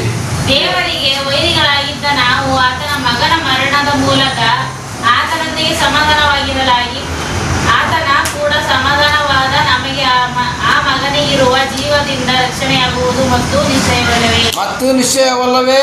ಸ್ವಾಮಿ ಹೇಳ್ತಾರೆ, ದೇವರ ಕೋಪಕ್ಕೆ ನಾವು ಪಾಪದಿಂದ ದೂರ ಆಗ್ಬಿಟ್ಟಿದ್ದೆವು. ದೇವರು ಕೋಪದಿಂದ ತಳ್ಳುವಷ್ಟು ಮಟ್ಟಿಗೆ ಇದಾಯಿತು. ಆದರೆ ದೇವರಿಗೆ ನಮ್ಮನ್ನು ತಳ್ಳೋದಕ್ಕೆ ಮನಸ್ಸಿರಲಿಲ್ಲ. ದೇವರಿಗೆ ನನ್ನನ್ನು ನಿನ್ನನ್ನು ತಳ್ಳೋದಕ್ಕೆ ಮನಸ್ಸಿರಲಿಲ್ಲ. ನನ್ನ ನಿನ್ನ ತಳ್ಳಬಾರ್ದು ಅಂತ ಹೇಳ್ಕೊಂಡು ಅವ್ರು ಏನು ಮಾಡಿದ್ರು? ಧರ್ಮಶಾಸ್ತ್ರ ಪುಸ್ತಕವನ್ನು ಸ್ಟಾರ್ಟಿಂಗಲ್ಲಿ ಕೊಟ್ಟರು. ಪ್ರವಾದಿಗಳನ್ನ ಕಳಿಸ್ಕೊಟ್ರು, ರಾಜನ್ನ ಕಳಿಸ್ಕೊಟ್ರು, ಯಾರ್ಯಾರ ಮೂಲಕ ಬುದ್ಧಿ ಹೋದ್ರು, ಯಾವುದಕ್ಕೂ ತನ್ನ ಬಗ್ಗದೆ ಇದ್ದಾಗ ತನ್ನ ಒಬ್ಬನೇ ಮಗನನ್ನ ಕಳಿಸಿಕೊಟ್ಟು ರಕ್ತದಿಂದ ನನಗೂ ಮತ್ತೆ ದೇವರಿಗೂ ಮಧ್ಯದಲ್ಲಿ ಸಮಾಧಾನ ಕೊಟ್ಟರು. ಪ್ರಿಯರೇ, ನನಗೂ ದೇವರಿಗೂ ವಿರೋಧ ಇತ್ತು, ನನಗೂ ದೇವರಿಗೂ ಕೋಪ ಇತ್ತು ನನ್ನ ಮೇಲೆ ದೇವರಿಗೆ. ಆದರೆ ಆ ಕೋಪನ ಸಮಾಧಾನ ಮಾಡಿದ್ದೆ ಯೇಸುವಿನ ರಕ್ತ. ಅಲ್ಲೇ ಯಾವುದು? ಯೇಸುವಿನ ರಕ್ತ ರಕ್ಷಣೆ ಮಾಡಿದ್ದೆ. ಹಾಗಾದರೆ ಪ್ರಿಯರೇ, ಯೇಸು ಸ್ವಾಮಿ ನಾವು ಪಾಪಿಗಳಾಗಿದ್ದರೂ ಪ್ರೀತಿ ಮಾಡೋದಕ್ಕೆ ಒಂದು ಚಿಕ್ಕ ಕಥೆಯನ್ನು ಹೇಳೋದ್ರ ಮೂಲಕ ನಾನು ಈ ವಾಕ್ಯನ ಮುಗಿಸಲಿಕ್ಕೆ ಪ್ರಯತ್ನ ಪಡ್ತೀನಿ. ಲಿಖಿತ ನೀನು ಓದಬೇಕಪ್ಪ ಈಗ, ಆಯಿತಾ? ಆದಿಕಾಂಡ 1:27 ಇದರಲ್ಲಿ ನೋಡಿ. ಆದಿಕಾಂಡ 1:27 ನಿಮಗೆಲ್ರಿಗೂ ಕೂಡ ಗೊತ್ತಿರುವಂಥ ಕಥೆ. ಆದಾಮ ಅವ್ವ ಹೇಳ್ತಕ್ಕಂಥ ಇಬ್ಬರು ಮನುಷ್ಯರಿದ್ದರು, ನಿಜ ಅಲ್ವಾ? ಆ ಇಬ್ಬರು ಮನುಷ್ಯರು ಇದ್ದಾಗ ಆ ಪ್ರಥಮ ಮನುಷ್ಯರವರು, ಅವರಿಗೆ ತೋಟ, ಹೊಳೆ, ನದಿ, ನೀರು, ಗಿಡ, ಮರ, ಹಣ್ಣು, ಹಂಪಲು, ಪ್ರಾಣಿ, ಪಕ್ಷಿಗಳು ಎಲ್ಲ ಸಮೃದ್ಧಿಯಾಗಿ ದೇವರು ಒದಗಿಸಿಕೊಟ್ರು. ಒದಗಿಸಿ ಕೊಟ್ಟಾದ್ಮೇಲೆ ಎಲ್ಲ ಮರದ ಹಣ್ಣನ್ನು ತಿಂದು ಇದೊಂದು ಮರದ ಹಣ್ಣನ್ನು ತಿನ್ನಬೇಡ ಅಂತ ಹೇಳಿ ಕಾಣಿಸ್ತು. ಯುವಸಕ್ಕೆ ಟೈಮ್ ಇಲ್ಲ ಅದಕ್ಕೆ. ಕೊನೆಗೆ ಅದೇ ಹಣ್ಣನ್ನು ಪಾಪದ ಅರಿವನ್ನು ಮೂಡಿಸೋದು ಒಂದು ಹಣ್ಣನ್ನು ತಿನ್ನಬೇಡ ಅಂತ ದೇವರು ಹೇಳಿದ್ರೋಗಿ ತಿಂದ್ಬಿಟ್ರು ಅವರು. ಅಷ್ಟೆಲ್ಲ ಮಾಡಿದ್ರು, ಅವರು ಕೃತಜ್ಞತೆ ಸೂಚಿಸ್ತೇನೆ ನಾವು ಹೇಳ್ಬಿಟ್ಟು ತಿಂದ್ಬಿಟ್ರು. ತಿಂದರೂ ಕೂಡ ದೇವರು ಅವ್ರನ್ನ ಕೈ ಬಿಡಲಿಲ್ಲ. ಪ್ರೇರೆ ಯಾರನ್ನ? ಫಸ್ಟ್ ಮನುಷ್ಯರನ್ನ. ಮನುಷ್ಯನೇ ದೇವರಿಂದ ದೂರ ಹೋಗ್ತಿದ್ದಾರೆ ಹೊರತು ದೇವರು ಯಾವತ್ತೂ ಕೂಡ ನಿಮ್ಮ ಕೈ ಬಿಟ್ಟಿಲ್ಲ ಕಣ್ರಿ. ಇದೊಂದು ಅರ್ಥ ಮಾಡ್ಕೊಳ್ಳಿ. ದೇವರನ್ನ ನೀವು ಬಿಟ್ಟರೆ ದೇವರು ನಿಮ್ಮನ್ನು ಬಿಡೋದಿಲ್ಲ. ಇದು ಸತ್ಯ. ದೇವ್ರನ್ನ ನೀವು ಬಿಟ್ಟರೆ ದೇವರು ನಿಮ್ಮನ್ನು ಬಿಡೋದಿಲ್ಲ. ಅದಕ್ಕೆ ಸಾಕ್ಷಿಯಾಗಿ ದೇವರ ಮನುಷ್ಯನ ಮೇಲೆ ಎಷ್ಟು ಪ್ರೀತಿ ಇಟ್ಟದನ್ನ ಈಗ ನಾವು ನೋಡೋಣ. ಆದಿಕಾಂಡ 1:27 ಓದಪ್ಪ. ದೇವರು ಮನುಷ್ಯನನ್ನು ತನ್ನ ಸ್ವರೂಪದಲ್ಲಿ ಉಂಟು ಮಾಡಿದನು, ದೇವ ಸ್ವರೂಪದಲ್ಲಿ ಅವನನ್ನು ಉಂಟು ಮಾಡಿದನು, ಅವರನ್ನು ಗಂಡು ಹೆಣ್ಣಾಗಿ ನಿರ್ಮಿಸಿದನು. ನೋಡಿ, ದೇವರು ಮನುಷ್ಯನನ್ನ ತನ್ನ ಸ್ವರೂಪದಲ್ಲಿ ಎಲ್ಲೋ ಕೇಳಿಸ್ಕೊಳ್ಳಿ. ಎಲ್ಲ ಈ ಕಡೆಗೆ ಅವ್ರು ಬರ್ತಾರ್ರಿ. ನೀವು ಆ ಕಡೆ ನೋಡಿ, ದೇವರು ಆ ಕಡೆ ಇರೋದ ಈ ಕಡೆ ಇರೋದ? ಅಲ್ಲಲ್ಲಿಯ ದೇವರು ಎಲ್ಲ ಕಡೆ ಇದ್ದಾರೆ, ಈ ಕಡೆ ಅಂತ ಹೇಳ್ಬೇಡಿ, ಎಲ್ಲ ಕಡೆ ಇದ್ದಾರೆ. ಅಲ್ಲಲ್ಲಿಯ ನೋಡಿ, ಮನುಷ್ಯನ ಮೇಲೆ ಎಷ್ಟು ಪ್ರೀತಿ ಇದ್ದಾರೆ ಅಂದರೆ ದೇವರು ಮನುಷ್ಯನನ್ನು ತನ್ನ ಸ್ವರೂಪದಲ್ಲಿ ಉಂಟು ಮಾಡಿದನು. ಹಾಗಾದ್ರೆ ನಾನು ನೀನು ಯಾರ ಸ್ವರೂಪದಲ್ಲಿದ್ದೀವಿ? ದೇವರ ಸ್ವರೂಪದಲ್ಲಿದ್ದೀವಿ. ಯಾರ ಸ್ವರೂಪದಲ್ಲಿದ್ದೀವಿ? ಏ ಕೋತಿ, ಏ ಮೂದೇವಿ, ಏ ನಾಯಿ ಅಂತ ಬೈಬೇಡಿ. ಇನ್ನು ನಾವು ನಾಯಿ ರೂಪದಲ್ಲಿಲ್ಲ, ಮೂದೇವಿ ರೂಪದಲ್ಲಿಲ್ಲ. ನಾನು ನೀವು ಇರೋದು ಯಾವ ರೂಪದಲ್ಲಿ? ಕೇಳಿಸ್ತಾ ಇಲ್ಲ? ಯಾವ ರೂಪದಲ್ಲಿ? ಅದು ಹೇಳೋಕೆ ಕಷ್ಟ ಯಾಕಂತ ಅಲ್ಲಿ ಒಳಗಡೆ ನಾಯಿ ರೂಪನೇ ಇರೋದು, ದೆವ್ವದ ರೂಪನೇ ಇರೋದು. ಅದಕ್ಕೆ ಬಾಯಿ ಬಿಟ್ಟು ಹೇಳಕ್ಕೆ ಇಷ್ಟು ಸಂಕಟ ಪಡ್ತಾ ಇದ್ದೀರಾ. ಈಗ ಹೇಳಿ, ದೆವ್ವದ ರೂಪದಲ್ಲಿ ಇಲ್ಲ ಅಂತ ನಂಬಿಕೆ ಇರೋರು ನಾನು ದೇವ್ರ ರೂಪದಲ್ಲಿ ಇದ್ದೀನಿ ಜೋರಾಗಿ ಹೇಳಿ. ಕೇಳಿಸ್ತಾ ಇಲ್ಲ? ನನಗೆ ಕೇಳಿಸ್ತಾ ಇದೆ, ನನಗೆ ಕೇಳಿಸ್ತದ? ಅಲ್ಲಲ್ಲಿಯ ನಾನು ನೀನು ಇರೋದು ದೇವರ ರೂಪದಲ್ಲಿ ಕಂಡ್ರಿ.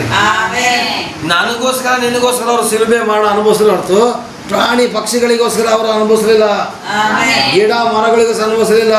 ನನಗೋಸ್ಕರ, ದಾಕ್ಷಾಣಿಗೋಸ್ಕರ, ಮಹಾದೇವನಿಗೋಸ್ಕರ, ಅಭಿಗೋಸ್ಕರ, ಚಂದ್ರಶೇಖರನಿಗೋಸ್ಕರ, ಅಲ್ಲಲ್ಲಿಯ ಒಬ್ಬೊಬ್ಬರಿಗೋಸ್ಕರ, ನಮ್ಮ ಒಬ್ಬೊಬ್ಬರಿಗೋಸ್ಕರ ಅವರು ಶಿಲುಬೆ ಮರಣವನ್ನು ಅನುಭವಿಸಿ ನಮ್ಮ ಪಾಪನ ಹೊತ್ಕೊಂಡ್ರೆ ಕಂಡ್ರಿ. ಅಲ್ಲಲ್ಲಿಯ ಅಲ್ಲಲ್ಲಿಯ ಅಲ್ಲಲ್ಲಿಯ ನೋಡಿ, ದೇವರು ಎಷ್ಟೊಂದು ಪ್ರೀತಿ ಸ್ವರೂಪ ಅಂತ ಹೇಳೋದಕ್ಕೆ ಸಾಕ್ಷಿ ಇಷ್ಟೇನೆ ಪ್ರಿಯರೇ. ಅವರು ಸೃಷ್ಟಿ ಕಾರ್ಯಗಳನ್ನೆಲ್ಲ ಪ್ರಾರಂಭ ಮಾಡಿದ್ರು 5 ದಿವಸ. 6ನೇ ದಿವಸ ಅವ್ರು ಏನು ಮಾಡಿದ್ರು? ಬಾಯಲ್ಲಿ ಹೇಳಿ ಎಲ್ಲ ಸೃಷ್ಟಿ ಮಾಡಿದ್ರು. ಆದರೆ 6ನೇ ದಿವಸ ಮನುಷ್ಯನ ಏನು ಮಾಡೋದು ಗೊತ್ತಾ? ಅವರ ಸ್ವಂತ ಕೈಯಿಂದನೇ ನಮ್ಮನ್ನ ನಿರ್ಮಾಣ ಮಾಡೋದು. ಸ್ವಂತ ಕೈಯಿಂದ ನಿರ್ಮಾಣ ಮಾಡಿ ಗಂಡನ್ನು ಉಂಟು ಮಾಡಿದ್ರು. ಹಾಗೇನೆ ದೇವ್ರು ಏನು ಮಾಡೋದು ಗೊತ್ತಾ? ಮನುಷ್ಯನನ್ನು ಸ್ವಂತ ಕೈಯಿಂದ ನಿರ್ಮಿಸಿ ಅವನಿಗೆ ಆಶೀರ್ವಾದ ಕೊಟ್ಟರು. ಮನುಷ್ಯರಾಗಿರೋ ನಮಗೆ ಆಶೀರ್ವಾದ ಹೊರತು ಪ್ರಾಣಿ ಪಕ್ಷಿಗಳಿಗೆ ಅಲ್ಲ ಪ್ರಿಯರೇ. ಅಲ್ಲಲ್ಲಿಯ ಅಲ್ಲಿ ನೋಡಿ, ದೇವರ ವಾಕ್ಯದಲ್ಲಿ ಬರೆದಿದೆ. 28ನೇ ವಾಕ್ಯ ಓದು. ಇದಲ್ಲದೆ ದೇವರು ಅವರನ್ನು ಆಶೀರ್ವದಿಸಿ ನೀವು ಬಹು ಸಂತಾನವುಳ್ಳರಾಗಿ ಹೆಚ್ಚಿರಿ. ನೋಡಿ, ದೇವರು ಅವ್ರನ್ನ ಏನು ಮಾಡಿದ್ರು? ಮನುಷ್ಯರನ್ನ ಆಶೀರ್ವಾದ ಮಾಡಿದ್ರು. ಆಶೀರ್ವಾದ ಮಾಡಿ ಬಹು ಸಂತಾನವುಳ್ಳವರಾಗಿ ಹೆಚ್ಚಿರಿ, ಭೂಮಿಯಲ್ಲಿ ತುಂಬಿಕೊಂಡು ಅದನ್ನು ವಶ ಮಾಡಿಕೊಳ್ಳಿರಿ. ಸಮುದ್ರದ ಮೀನುಗಳ ಮೇಲೆಯೂ ಆಕಾಶದ ಪಕ್ಷಿಗಳು ಮೇಲೆಯೂ ಭೂಮಿಯಲ್ಲಿ ಚಲಿಸುವ ಎಲ್ಲ ಜೀವಗಳ ಮೇಲೆಯೂ ದೊರೆತನ ಮಾಡಿರಿ ಬಂದನು. ನೋಡಿ, ಇಷ್ಟೆಲ್ಲ ಕೊಟ್ಟರು ಕೂಡ ಏನೆಲ್ಲ ಕೊಟ್ಟರು? ಒಂದನೇದಾಗ ಏನಂತ ದೇವರು ಸ್ವರೂಪದಲ್ಲಿ ಉಂಟು ಮಾಡಿದ್ರು. ಎರಡನೇದಾಗಿ ಅವರಿಗೆ ಆಶೀರ್ವಾದ ಮಾಡಿದ್ರು ದೇವರು. ಆಮೆನ್. ಮನುಷ್ಯ ಮಾಡಿರೋ ಆಶೀರ್ವಾದನೇ ಸಾಯ್ತಾರೆ ಜನಗಳು. ಇವತ್ತು ಅಮ್ಮ ನನಗೊಂದು ಆಶೀರ್ವಾದ ಮಾಡಿ ಕಳಿಸ್ಬಿಡ್ತಾರೆ. ಆಗ ದೇವರ ಆಶೀರ್ವಾದ ಸಿಕ್ಬಿಡ್ತಾರೆ. ಹೆಂಗಿರ್ಬೋದು ಲೆಕ್ಕಕ್ಕೆ. ದೇವರ ಆಶೀರ್ವಾದವನ್ನು ಪಡೆದುಕೊಂಡಂಥ ಜನಗಳು ಇಡೀ ಭೂಮಿಯಲ್ಲಿರೋ ಸಕಲ ಸಂಪತ್ತು ಕೂಡ ನಿನಗೇನೆ ಮನಸ್ಸು ಅಂತ ಕೊಟ್ಟರು. ನಿನಗೇನೆ ಮನಸ್ಸು ಅಂತ ಕೊಟ್ಟರು. ಎಲ್ಲವನ್ನ ಕೊಟ್ಟು ಅದ್ರ ಮೇಲೆ ದೊರೆ ರಾಜನಾಗಿ ಅವನು ಇಟ್ಟರು. ಯಾರ ಮನುಷ್ಯನ ಇಷ್ಟೆಲ್ಲ ಮಾಡಿದ್ರು ಅವನು ಕೃತಜ್ಞತೆ ತೋರಿಸಿದ್ರೆ ದೇವರಿಗೆ ವಿರೋಧವಾಗಿ ನಿಂತ್ಬಿಟ್ಟ. ಅವನು ದೇವರು ಮಾಡಬೇಡ ಅಂತ ಹೇಳ್ತಂಥ ಕೆಲಸನ ಅವನು ಮಾಡ್ದ. ಮಾಡಬೇಡ ಅಂತ ಹೇಳೋ ಕೆಲಸ ಯಾವುದು? ಈ ಹಣ್ಣನ್ನು ತಿಂದ್ಬಿಟ್ಟ. ತಿಂದ ತಕ್ಷಣ ದೇವ್ರು ಏನು ಮಾಡೋದು ಗೊತ್ತಾ? ನೀನು ಹಣ್ಣು ತಿಂದುಬಿಟ್ಟು ತಳ್ಳಿ ಹೊರಗಡೆಗೆ ಹಾಕ್ಲಿಲ್ಲ. ತಳ್ಳಿ ಹೊರಗಡೆಗೆ ಹಾಕ್ಲಿಲ್ಲ. ಪುನಃ ಸ್ವಾಮಿ ಕಣ್ಣೀರು ಇಟ್ಕೊಂಡು ಬರ್ತಾರೆ. ದಿನಾ ಮನುಷ್ಯನ ಮಾತಾಡ್ಸಕ್ಕೆ ದೇವರು ಬರ್ತಿದ್ರು ಕಣ್ರಿ ಆ ಕಾಲದಲ್ಲಿ. ಈಗ ನಾವು ಮಾತಾಡು ನನ್ನ ಜೊತೆ ಮಾತಾಡು ಅಂತ ಅಳ್ತಾ ಇದ್ರು, ಮೂಗಲ್ಲಿ ಗೊಣ್ಣ ಸಸ್ಕೊಂಡು ಹಾಡು ಹೇಳಿದ್ರು ಬರೋದಿಲ್ಲ. ಯಾಕೆ? ನಮ್ಮ ಒಳಗಡೆ ಅಷ್ಟು ಪಾಪ ತುಂಬೋಗಿದೆ. ಸುಮ್ಮನೆ ಹೇಳ್ಬೇಕಷ್ಟೇ. ನನಗೆ ಮಾತಾಡ್ತಾರೆ ನಿನ್ನೆ ಹಿಂಗೆ ಬಂದಿತ್ತು ಅಂತೇಳಿ. ಯಾರು ದೇವರು ಮಾತಾಡ್ದು ಅಂತ ಹೇಳ್ತಾರೋ ಅವನ ಗುಣ ಹೆಂಗಿದೆ ಅಂತ ಮೊದಲು ಕಂಡು ಹಿಡೀರಿ. ಅವನು ಒಳ್ಳೆಯವನ ಕೆಟ್ಟದ್ದು. ಕೆಟ್ಟವ್ರ ಜೊತೆಲ್ಲ ದೇವರು ಮಾತಾಡೋದು ದೇವ್ರಿಗೆ ಮರ್ಯಾದೆನೇ ಇರೋದಿಲ್ಲ. ಇವತ್ತು ಸುಮಾರು ಜನ ಗೊತ್ತಾ, ದೇವರು ಮಾತಾಡ್ತು ದೇವರು ಮಾತಾಡ್ತಾರೆ. ಯಾವ ಥರ ಅಂತ ಬೈಬಲ್ ವಾಕ್ಯದ ಮೂಲಕ ಮಾತಾಡ್ತಾರೆ, ಮನಸ್ಸಿನ ಮೂಲಕ ಮಾತಾಡ್ತಾರೆ. ಮುಖಾಮುಖಿ ಮಾತಾಡ್ಬೇಕಿದ್ರೆ ನಾವು ಅಷ್ಟು ಪರಿಶುದ್ಧರಾಗಿರ್ಬೇಕು. ನಮ್ಮ ಕೈಯಲ್ಲಿ ಅಷ್ಟು ಪರಿಶುದ್ಧತನೇ ಇಲ್ಲ. ಆದರೆ ಆ ಕಾಲದಲ್ಲಿ ಮುಖಾಮುಖಿ ಮಾತಾಡ್ತಿದ್ರು ಬೇರೆ. ಅದಕ್ಕೆ ಆದಾಯವಾಗಿ ಏನು ಗೊತ್ತಾ? 3:8 ಆಗೋದಿ 3:8 ಆದಿಕಾಂಡ 3:8 ನೋಡಿ. ಸ್ವಾಮಿ ಡೈಲಿ ಬರ್ತಾಯಿದ್ರು. ತರುವಾಯ ದೇವರು ಸಂಜೆಯ ತಂಗಾಳಿಯಲ್ಲಿ ತೋಟದೊಳಗೆ ಸಂಚರಿಸುತ್ತಿರುವಾಗ ಆ ಸ್ತ್ರೀ ಪುರುಷರು ಆತನ ಸಪ್ಪಳವನ್ನು ಕೇಳಿ ಆತನಿಗೆ ಕಾಣಿಸಬಾರದೆಂದು ತೋಟದ ಮರಗಳ ಹಿಂದೆ ಅಡಗಿಕೊಂಡರು. ನೋಡಿ, ಅವರು ಪಾಪ ಮಾಡಿದಕ್ಕೆ ದೇವರು ಅವನೇನು ಮಾಡಿದ್ರು? ಹುಡ್ಕೊಂಡು ಬಂದರು. ಪಾಪ ಮಾಡಿದ್ದಾರೆ ಅಂತ ದೇವ್ರಿಗೆ ಗೊತ್ತು. ಆದಾಮ ಅವ್ವ ಹಣ್ಣು ತಿಂದುಬಿಟ್ಟಿದ್ದಾರೆ ಅಂತ ಗೊತ್ತು. ಪಾಪದ ಹಣ್ಣನ್ನು ತಿಂದುಬಿಟ್ಟಿದ್ದಾರೆ ಗೊತ್ತು. ಇವತ್ತು ನೀವು ಮಕ್ಕಳಿಗೆ ನೋಡಿ, ಒಳ್ಳೆ ಫಲ ನಡಿ ಕೆಟ್ಟ ಫಲ ನಡಿ, ಮೊದಲು ಹೋಗಿ ಕೆಟ್ಟದಿಗೆ ಕೈ ಹಾಕೋದು ಜನಗಳು ಪೂರ್ತಿ. ಈಗ ನೋಡಿ, ಒಳ್ಳೇದಕ್ಕೆ ಜಾಸ್ತಿ ಬೆಲೆ ಕೊಡೋದಿಲ್ಲ. ಇವತ್ತು ಎಣ್ಣೆ ಕುಡಿತೀನಿ ಅಂತೇಳಿ ಸುಮಾರು ಜನ ಎಣ್ಣೆ ಕುಡಿಸೋದು ದುಡ್ಡು ಕೊಡ್ತಾರೆ. ಅದೇ ಮನೇಲಿ ಅಕ್ಕಿ ಇಲ್ಲ ಅಂತ ದುಡ್ಡೇ ಕೊಡೋದಿಲ್ಲ. ನಿಜ ಯೋಚನೆ ಮಾಡಿ ನೋಡಿ ನೀವು. ಬ್ಯಾಡದಿರೋದು ಬೇಕಾದ್ರೆ ಕೊಡ್ತಾರೆ, ಬ್ಯಾಡದಿರೋ ಸಪೋರ್ಟ್ ಮಾಡ್ತಾರೆ, ಒಳ್ಳೇದೇ ಸಪೋರ್ಟ್ ಮಾಡೋದಿಲ್ಲ. ಗಂಟೆ ಹೆಣ್ತಿನ ಒಂದು ಮಾಡೋದಿಲ್ಲ. ಅದೇ ಗಂಟೆ ಇನ್ನೊಂದು ಇಟ್ಕೊಳ್ಳಿ, ಅವನ ಕಾವಲು ಕಾಯ್ತಾರೆ. ಹೋಗೋ ಮಗ ನಾನಿದ್ದೀನಿ ಅಂತೇಳಿ. ಅಂತಹ ಕಾಲ ಬಂದ್ಬಿಟ್ಟಿದೆ ಈಗ. ಅಲ್ಲರಿಯ ನಿಜ ತಾನೇ? ಏನು ಈಗ ಮಕ್ಕಳ ಮುಂದೆನಮ್ಮ ಏನು ಮುಟ್ಟಬೇಡ ಅಂತೇಳಿ ಅದನ್ನೇ ಮುಟ್ಟೋದು ಮಕ್ಕಳು. ಯಾಕಂದ್ರೆ ಈ ಆದಾಮನಿಂದ ಬಂದಂಥ ಶಾಪ ಅದು. ಅವನ ಕಾಲದ ಬುದ್ಧಿ. ಅವನು ನಮ್ಮ ಹಿರಿ ತಂದೆ ಮಾಡೋ ಒಂದೇ ಒಂದು ತಪ್ಪಿನಿಂದ ಇವತ್ತು ನೀನು ಕೂಡ ಶಿಕ್ಷೆನ ಅನುಭವಿಸ್ತಾ ಇದ್ದೀವಿ. ಅಲ್ಲರಿಯ ಇವತ್ತು ನೀನು ಕೂಡ ಏನು ಮಾಡ್ತಿದ್ದೀವಿ? ಶಿಕ್ಷೆನ ಅನುಭವಿಸ್ತಿದ್ದೀವಿ. ಈ ಶಿಕ್ಷೆಯನ್ನು ತಪ್ಪಿಸ್ಕೋಬೇಕಾ?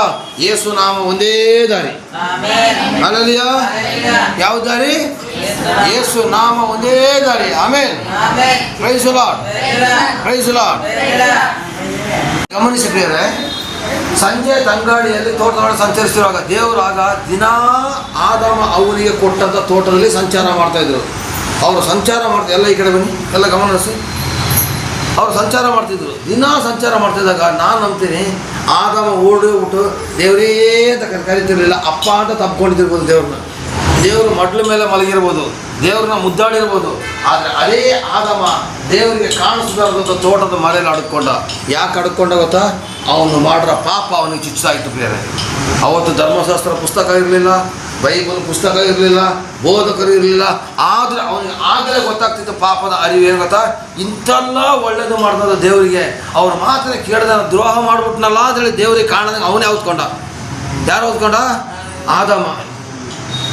ಇವತ್ತು ನಾವು ಕೂಡ ಅಷ್ಟೇ ಬೇರೆ ಪಾಪ ಮಾಡಿಬಿಡ್ತೀವಿ. ಪಾಪ ಮಾಡಿಬಿಟ್ಟು ದೇವರಿಂದ ದೂರ ಆಗ್ತಾಯಿದ್ದೀವಿ. ನೀವು ದೇವರಿಂದ ದೂರ ಆಗ್ಬೋದು, ಆದರೆ ದೇವರು ನಿಮ್ಮನ್ನು ಬಿಡೋದಿಲ್ಲ. ದೇವರು ನಿಮ್ಮ ಹತ್ರಕ್ಕೆ ಬರ್ತಾರೆ. ಮಗನೇ ಬದಲಾಗು ಅಂತ ನೀನು ಹತ್ರ ಬರ್ತಾರೆ. ಈಗ ನಿಮ್ಗೊಂದು 3 ಜನ ಗಂಡು ಮಕ್ಕಳಿದ್ದಾರೆ ಅಂದ್ಕೊಳ್ಳಿ, ಒಬ್ಬ ಕುಡ್ಕ. ನೀವು ಚೆನ್ನಾಗಿರೋ 2 ಮಕ್ಕಳ ಮೇಲೆ ನೋಡೋದಿಲ್ಲ, ನೀವು ಕುಡುಕನ ಮೇಲೆ ಗಮನ ಹರಿಸೋದು ಯಾಕೆಂದೇಳಿ ಅವನೊಬ್ಬ ಒಳ್ಳೆಯವನಾಗ್ಬಿಟ್ರೆ ಸಾಕು ಅಂತೇಳಿ. ನಿಜ ತಾನೆ? ಒಳ್ಳೆಯವ್ರ ಮೇಲೆ ಯಾರು ಗಮನ ಹರಿಸೋದಿಲ್ಲ. ಹಂಗೇನೆ ನನ್ನ ಸ್ವಾಮಿ ಒಳ್ಳೆಯವ್ರ ಮೇಲೆ ದೃಷ್ಟಿ ಹರಿಸಲಿಲ್ಲ, ನನ್ನಂಥ ನಿನ್ನಂಥ ಪಾಪಿಯಾದ ಜನಗಳ ಮೇಲೆ ದೃಷ್ಟಿ ಇಟ್ಬಿಟ್ಟು ನನ್ನನ್ನು ನಿನ್ನನ್ನು ಪ್ರೀತಿಸಿ ಲೋಕಕ್ಕೆ ಬಂದರು ಪ್ರಿಯರೇ. Praise the lord, praise the lord. ದೇವರ ನಾಮಕ್ಕೆ ಸ್ತೋತ್ರವಾಗಿರಲಿ. ಹಲ್ಲೆಲೂಯಾ. ಇಲ್ಲಿ ನೋಡಿ 9ನೇ ವಾಕ್ಯ ಓದಿ. 9ನೇ ವಾಕ್ಯ, ಯೆಹೋವ ದೇವರು ನೀನು ಎಲ್ಲಿರುತ್ತಿ ಎಂದು ಕೇಳಿದಾಗ, ನೋಡಿ ಅಲ್ಲಿ ಯೆಹೋವ ದೇವರು ನೀ ಎಲ್ಲಿ ಇರುತ್ತಿ ಎಂದು ಕೇಳಿದಾಗ, ಯೆಹೋವ ದೇವರು ಮನುಷ್ಯನನ್ನು ನೀನು ಎಲ್ಲಿರುತ್ತೀಯ ಎಂದು ಕೂಗಿ ಕೇಳಲು ಅವನು, ನೀನು ತೋಟದಲ್ಲಿ ಸಂಚರಿಸುವ ಸಪ್ಪಳವನ್ನು ನಾನು ಕೇಳಿ ಬೆತ್ತಲಾಗಿದ್ದೇನೆಂದು ಎಂದು ಹೆದರಿ ಅಡಗಿಕೊಂಡನು ಎಂದನು. ಹಾಗಾದರೆ ಅವನಿಗೀಗ ಏನು ಹೇಳಿದ್ರೆ ನಾನು ಬೆತ್ತಲಾಗಿದ್ದೀನಿಲ್ಲ ಅಂತ ಅವನು ಎದುರು ಅಡಗಿಕೊಂಡಿದ್ದಾನೆ. ಆಗ ಅವನು ಹಣ್ಣು ತಿನ್ನೋದಕ್ಕಿಂತ ಮೊದಲು ಹೇಗಿದ್ದ? ಆಗಲೂ ಅವನು ಬೆತ್ತಲೇನೇ ಆಗಿದ್ದು. ತಿಂದ ಮೇಲೆ ಗೊತ್ತಾಯ್ತು ಅವನಿಗೆ ಬೆತ್ತಲೆ. ಅವನಿಗೆ ನಾಚಿಕೆಗೇಡು ಬಂತು, ಹೆದರಿಕೆ ಬಂತು, ಭಯ ಬಂತು, ನಾನು ದೇವರಿಗೆ ದ್ರೋಹ ಮಾಡಿಬಿಟ್ನಲ್ಲ ಅಂತ ಹೇಳಿದ ದುಃಖ ಬಂತು. ಇದೆಲ್ಲ ಏನಾಯ್ತು, ಅವನು ದೇವ್ರನ್ನ ಅಡಗಿ ನಿಲ್ಲದ ಪರಿಸ್ಥಿತಿ ಬಂತು ಬೇರೆ. ಆದರೂ ದೇವರು ಕೈ ಬಿಡಲಿಲ್ಲ. ದೇವರು ನೀನು ಎಲ್ಲಿದ್ಯಾ ಆದಾಮ ಅಂತ 3:8 ಕರೆದು ಕೇಳ್ತಾರೆ.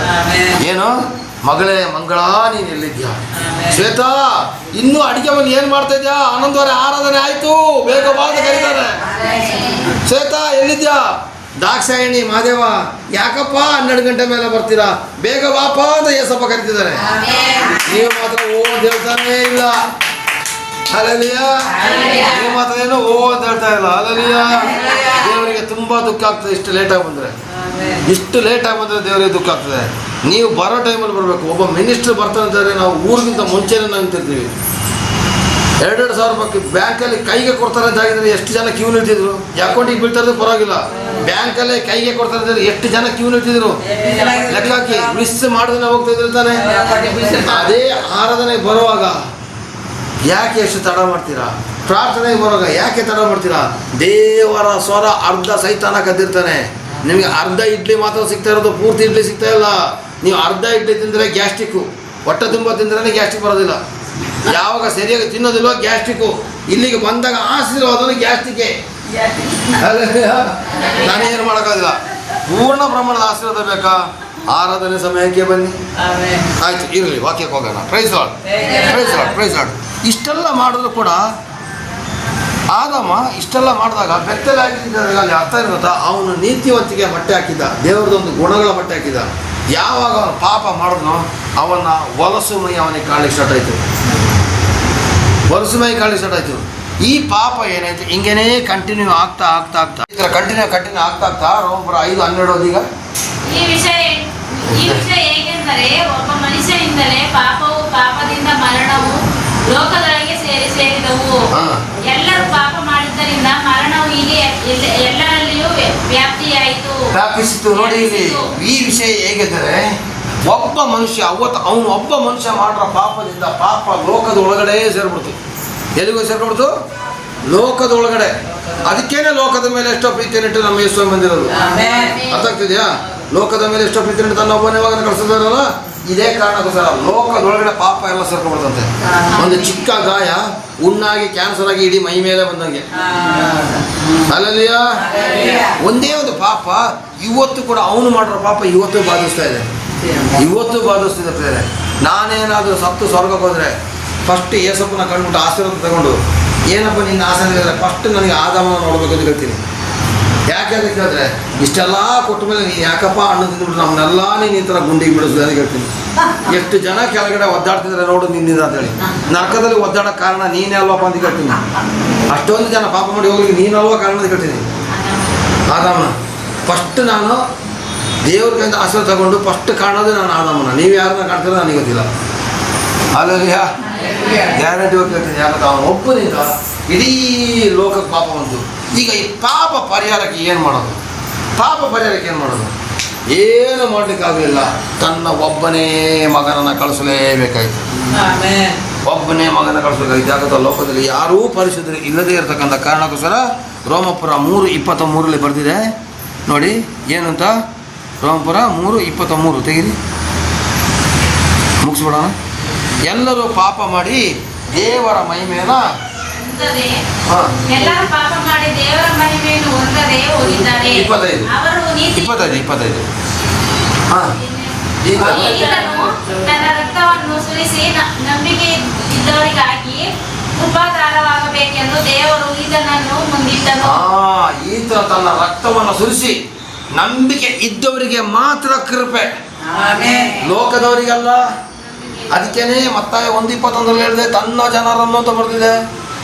ಯೋಹಾನ 3:16 ಬರೆದಿದೆ, ಆತನ ನಂಬುವ ಒಬ್ಬನಾದರೂ ನಾಶವಾಗದೆ ಅಂತ ಬರೆದಿದೆ. ಲೋಕಕ್ಕೆ ಬಂದಿದ್ದು ನಿಜ, ಆದರೆ ತನ್ನ ಜನರಿಗೆ ಮಾತ್ರ ರಕ್ಷಣೆ. ಇದೊಂದನ್ನು ಅರ್ಥ ಮಾಡ್ಕೊಳ್ಳಿ. ನಾನು ನಿನ್ನೆ ರಾತ್ರಿ ಕೂತ್ಕೊಂಡಿದ್ರ ಬಗ್ಗೆ ಧ್ಯಾನ ಮಾಡಿದೆ. ನಿನ್ನೆ ರಾತ್ರಿ 2:45, 3:30 ಗಂಟೆ ಆಗಿದೆ ಇದ್ರ ಬಗ್ಗೆ ಧ್ಯಾನ ಮಾಡಬೇಕಾದ್ರೆ. ಇವತ್ತು ಸಂದೇಶ ತರ್ತೀವಲ್ವಾ, ಅದಕ್ಕೆ ನಿಮಗೆ ಬೇಗ ಬಂದ್ರಪ್ಪ ಅಂತ ಹೇಳೋದು. ಈ ಸಂದೇಶ ಬರಿಬೇಕಾದ್ರೆ ಅರ್ಧ ಗಂಟೆಲಿ ಆಗೋಂಥ ಸಂದೇಶ ಅಲ್ಲ, ಕಾಲು ಗಂಟೆಲಿ ಆಗೋಂಥ ಸಂದೇಶ ಅಲ್ಲ. ರಾತ್ರಿ ಇಡೀ ನಿದ್ರೆ ಕಟ್ಕೊಂಡು ಬರಿತೀವಿ. ನಿನ್ನೆ 2:15, 3 ಗಂಟೆ, 3:30 ಗಂಟೆನಾಗಿದೆ ಈ ಸಂದೇಶ ರೆಡಿ ಮಾಡಬೇಕಿದ್ರು. ಇಷ್ಟು ಕಷ್ಟಪಟ್ಟು ನಾವು ಸಂದೇಶ ತಂದಾಗ ನೀವು ಅದನ್ನು ಅರ್ಧಂಬರ್ಧ ಕೇಳೋದು, ಇಷ್ಟವಾದ ಟೈಮ್ ಬರೋದಾದರೆ ನನಗೆ ಆಶೀರ್ವಾದ ಕಡಿಮೆ ಅಲ್ಲ, ನಿಮಗೆ ಆಶೀರ್ವಾದ ಕಡಿಮೆ. ಯಾಕೆ ದೇವ್ರ ವಾಕ್ಯದಲ್ಲಿ ಬರ್ತಿದೆ, ನಿನಗೆ ಶುಭವಾಗಲಿ ಅಂತ ಹೇಳು. ಆ ಶುಭನ ಸ್ವೀಕರಿಸೋದಾದರೆ ಅವನಿಗೆ ಆಶೀರ್ವಾದ, ಸ್ವೀಕರಿಸಲಿಲ್ಲ ಅಂದರೆ ವಾಪಸ್ ನನಗೆ ಆಶೀರ್ವಾದ. ನೀವೆಲ್ಲರೂ ಲೇಟಾಗಿ ಬಂದಷ್ಟು ನನಗೆ ಆಶೀರ್ವಾದ. ಹಂಗೆ ಲೇಟಾಗಿ ಬರಬೇಡಿ, ನಿಮಗೂ ಆಶೀರ್ವಾದ ಬೇಕು. ನನಗೆ ಆಶೀರ್ವಾದ ತುಂಬ ಹೋಗುತ್ತೆ ಮತ್ತೆ. ಅಲ್ಲಲ್ಲಿಯ ನೋಡಿ, ತನ್ನ ರಕ್ತವನ್ನು ಸುರಿಸಿ ನಂಬಿಕೆಯಲ್ಲಿ ಕೃಪಾಧಾರವಾಗುವ ದೇವರು ಈತನನ್ನು ಮುಂದಿಟ್ಟನು. ಹಾಗಾದರೆ ಗುಡ್ ಫ್ರೈಡೆ ದಿವಸ ಯೇಸು ಸ್ವಾಮಿ ಶಿಲ್ಬೆ ಮೇಲೆ ಮರಣವನ್ನು ಅನುಸರಿಸಿದಾಗ ನಂಬಿಕೆ ಇದ್ದವರು ದೇವರ ಬಳಿಗೆ ಹೋಗಬೇಕು ಅಂತೇಳಿ ದೇವರ ಕೃಪೆ ಅಂತಂದ್ರೆ ಏನು? ಯೋಗ್ಯತೆ ಇಲ್ಲದಂಥ ನನ್ನನ್ನು ನಿನ್ನನ್ನು ಯೋಗ್ಯರನ್ನಾಗಿ ಮಾಡೋದೇ ದೇವರ ಕೃಪೆ. ನನಗಿನ್ನು ಯೋಗ್ಯತೆ ಇಲ್ಲ, ಯೋಗ್ಯತೆ ಇಲ್ಲದವ್ರನ್ನ ಸೇರಿಸ್ಕೊಳ್ಳೋದೇ ಕೃಪೆ. ಗೊತ್ತಾಯ್ತಾ? ಕೃಪಾದ ಈತನ ಮುಂದೆ ದೇವರು ಇಂದಿನ ಕಾಲದ ಪಾಪಗಳನ್ನು ದಂಡಿಸದೆ ಸಹಿಸಿಕೊಂಡಿರಲಾಗಿ ತನ್ನ ನೀತಿಯನ್ನು ಈಗಿನ ಕಾಲದಲ್ಲಿ ತೋರಿಸಿ ನೀತಿ ಸ್ವರೂಪರಾಗಿ ಯೇಸುವಿನಲ್ಲಿ ನಂಬಿಕೆ ಇಡುವವರನ್ನು ನೀತಿ ನಡೆಸನಾಗಿ ಕಾಣಿಸಿಕೊಂಡಿದ್ದಾನೆ. ನಿಮ್ಮನ್ನು ನೀತಿವಂತ ಮಾಡೋದಕ್ಕೋಸ್ಕರ ಅನೀತಿವಂತರಾದಂಥ ನೀವು ಮತ್ತು ನನ್ನನ್ನು ನೀತಿವಂತರು ಮಾಡೋದಕ್ಕೋಸ್ಕರ ನನ್ನ ಯೇಸು ನನ್ನ ಮತ್ತು ನಿಮ್ಮ ಪಾಪನ ಆ ಶಿಲುಬೆಯ ಮೇಲೆ ಹೊತ್ತುಕೊಂಡು ಅವರ ಪರಿಶುದ್ಧತೆಯನ್ನು ವಾಕ್ಯದ ಮೂಲಕ ನಿಮಗೆ ಕೊಟ್ಟು ಆತನ ರಕ್ತದಿಂದ ನಿಮ್ಮನ್ನು ದಿನನಿತ್ಯ ತೊಳೆದು ದಿನಾ ಶುದ್ಧಿ ಮಾಡ್ತಿದ್ದಾರೆ. ದಿನ ಶುದ್ಧಿ ಮಾಡ್ತಾರೆ. ಅದು ಹೆಂಗೆ ಅಂತ ಕೇಳ್ಬೋದು. ನಾನು ಕಳೆದ ವಾರದಲ್ಲಿ ಹೇಳಿದೆ, ದಿನ ಸ್ನಾನ ಮಾಡ್ತಿರೋದಾನೆ, ಸ್ನಾನ ಮಾಡಿದ್ರು ಕೊಳೆ ಆಗ್ತಿರ್ತಾನೆ, ಪಾಪ ಗೊತ್ತಿಲ್ಲದೇ ಆಗ್ತಾನೆ ಇರ್ತದೆ ಪ್ರಿಯರೇ. ಅದು ಪಾಸ್ಟ್ರಿಂದ ಹಿಡಿದು ಕೊನೆಯ ವಿಶ್ವಾಸಿಗಳವರೆಗೆ ಹಾಗೆ ಆಗ್ತದೆ. ನಾನು ಪರಿಶುದ್ಧ ಅಂದರೆ ಅವನೊಂದು ದೊಡ್ಡ ಸುಳ್ಳುಗಾರ ಯಾರೂ ಇಲ್ಲ. ಏನಾದೊಂದು ಪಾಪ ಹಾಗೆ ಆಗ್ತದೆ. ಆಗ ಓಡಿ ಬಂದ್ಬಿಡಿ ಯೇಸು ಹತ್ರ, ಅಪ್ಪ ನಾನು ಇಂಥ ಒಂದು ತಪ್ಪು ಮಾಡಿಬಿಟ್ಟೆ, ನಾನು ಇದು ಪಾಪಗೊಳಗಾದೆ, ನಿನ್ನ ರಕ್ತದಿಂದ ನಾನು ತೊಳೆಯಪ್ಪ, ನಾನು ಇನ್ನು ಮುಂದಕ್ಕೆ ಪಾಪ ಮಾಡೋದಿಲ್ಲ ದುಡ್ಕೊಬಿಡಿ. ನಿಮಗೆ ಮಾಡೋಕ್ಕೆ ಆ ಪಾಪ ಮಾಡೋಕ್ಕೆ ಮನಸ್ಸಿದ್ರು ಕೂಡ ಮನಸ್ಸು ಬರೋದಿಲ್ಲ. ಈಗ ಒಬ್ಬ ಕುಡ್ಕ ಬರ್ತಾನೆ, ಸ್ವಾಮಿ ನಾ ಮಾಡಿ ತಪ್ಪಾಗೋಯ್ತು, ನಿನ್ನೆ ನಾ ಕುಡ್ಕೊ ಬಂದ್ಬಿಟ್ಟು ನಿನಗೆ ನಾನು ಪ್ರಾರ್ಥನೆ ಮಾಡೋಕ್ಕಾಗಲಿಲ್ಲ, ನಾನು ನಾಳೆಯಿಂದ ಬಿಟ್ಬಿಡ್ತೀನಪ್ಪ ಹೇಳ್ತಾನೆ. ನಾಳೆ ಅದೇ ಟೈಮಿಗೆ ಆ ಕುಡ್ಕತನ ಎಳಿತಾ ಇರ್ತದೆ. ಆದರೆ ಅವನು ಹೋಗೋದಾಗೆ ದೇವರು ತಡಿತಾರೆ. ಅವ್ನು ಹೋಗೋದಂಗೆ ಏನು ಮಾಡ್ತಾರೆ? ದೇವರು ತಡಿತಾರೆ. ಹೋದ್ರು ಅವನಿಗೆ ವಾಮಿಟ್ ಬಂದಂಗೆ ಆಗ್ತದೆ, ಹೋದ್ರು ಅವನಿಗೆ ಮನಸ್ಸು ಹೇಳ್ದಂಗೆ ಆಗ್ತದೆ, ಹೋದ್ರು ಅವ್ನು ಕುಡ್ದಾಗ ನೀರು ಕುಡ್ದಂಗೆ ಆಗ್ತದೆ. ಇದು ಕುಡಿದ್ರು ಅಂತ ಕುಡಿದೇನಿದ್ರು ಅಂದರೆ ಅವ್ನು ಬಿಟ್ಬಿಡ್ತಾನೆ. ಅದು ದೇವರು ಸಹಾಯ ಮಾಡೋದು. ಉದಾಹರಣೆ ಕೊಟ್ಟಿದ್ದೆ, ಕುಡುಕನಿಗೆ ಆ ಮಾರನೇ ಅದೇ ಟೈಮ್ ಬಂದಾಗ ಕುಡಿಯೋ ಮನಸ್ಸು ಬರ್ತದೆ. ಅವನು ಯೇಸುವೆ ಹೇಳ್ತಿದ್ದಾಗ ಆ ಕುಡ್ದಿರೋದು ಅವನು ತೃಪ್ತಿ ಆಗಿದೆ, ಅವನು ಬಿಡ್ತಾನೆ. ಅದಕ್ಕೆ ಸಾಕ್ಷಿ ಆಗುತ್ತೆ ನಾನೇನೆ. ತಂಬಾಕು ತಿಂತಾ ಇದ್ದ ಪ್ರೇರೆ, ತಂಬಾಕು ಹೆಂಗೂ ಬಿಡ್ಸೋಕ್ಕಾಗ್ತಿಲ್ಲ. ಎಂಥದ್ದು ದೊಡ್ಡ ಪಾಸ್ಟರ್ಗಳು ಕೈ ಇಟ್ಟರು ಬಿಡೋಕ್ಕಾಗ್ತಿರಲಿಲ್ಲ. ಕೊನೆಗೆ ಬಾಪು ಪಾಸ್ಟ್ ಇದ್ದಾರೆ, ಅವ್ರು ಪ್ರಾರ್ಥನೆ ಮಾಡಿ ಕೈ ಇಟ್ಟು ಮೇಲೆ ಮಾರನೇ ನಾನು ತಂಬಾಕು ಹಾಕ್ತಿದ್ದೀನಿ, ಏನೋ ಪೇಪರ್ ಚೂರು ಹಾಕೊಂಡೋಗೋದು, ಟೇಸ್ಟೇ ಬರೋದಿಲ್ಲ, ಸಪ್ಪೆ ಆಗೋದು, ಏನು ಫೀಲಿಂಗ್ ಆಗ್ತಿರಲಿಲ್ಲ. ಇದು ತಿಂದರು ಅಂತ ತಿನ್ನಲಿಲ್ಲ ತೆಗೆದು ಬಿಸಾಕ್ತಾರೆ. ಇವತ್ತೊಳಗೆ ತಂಬಾಕು ಚಟನೇ ಇಲ್ಲ. ಯಾಕಂತ ದೇವರು ಅದಕ್ಕೆ ಕಾರ್ಯ ಮಾಡ್ತಾರೆ. ನಿಮ್ಮ ಪಾಪನ ನೀವು ಒಪ್ಕೋಬೇಕು. ನಿಮ್ಮ ಪಾಪನ ನೀವು ಒಪ್ಕೊಂಡಾಗ ಶಿಲುಬೆಯಲ್ಲಿ ಮರಣ ಅನುಭವಿಸೋದಕ್ಕೊಂದು ಸಾರ್ಥಕ ಆಗಬೇಕಾ? ನಿಮ್ಮ ಪಾಪನ ದಿನಾ ಒಪ್ಕೊಳ್ಳಿ.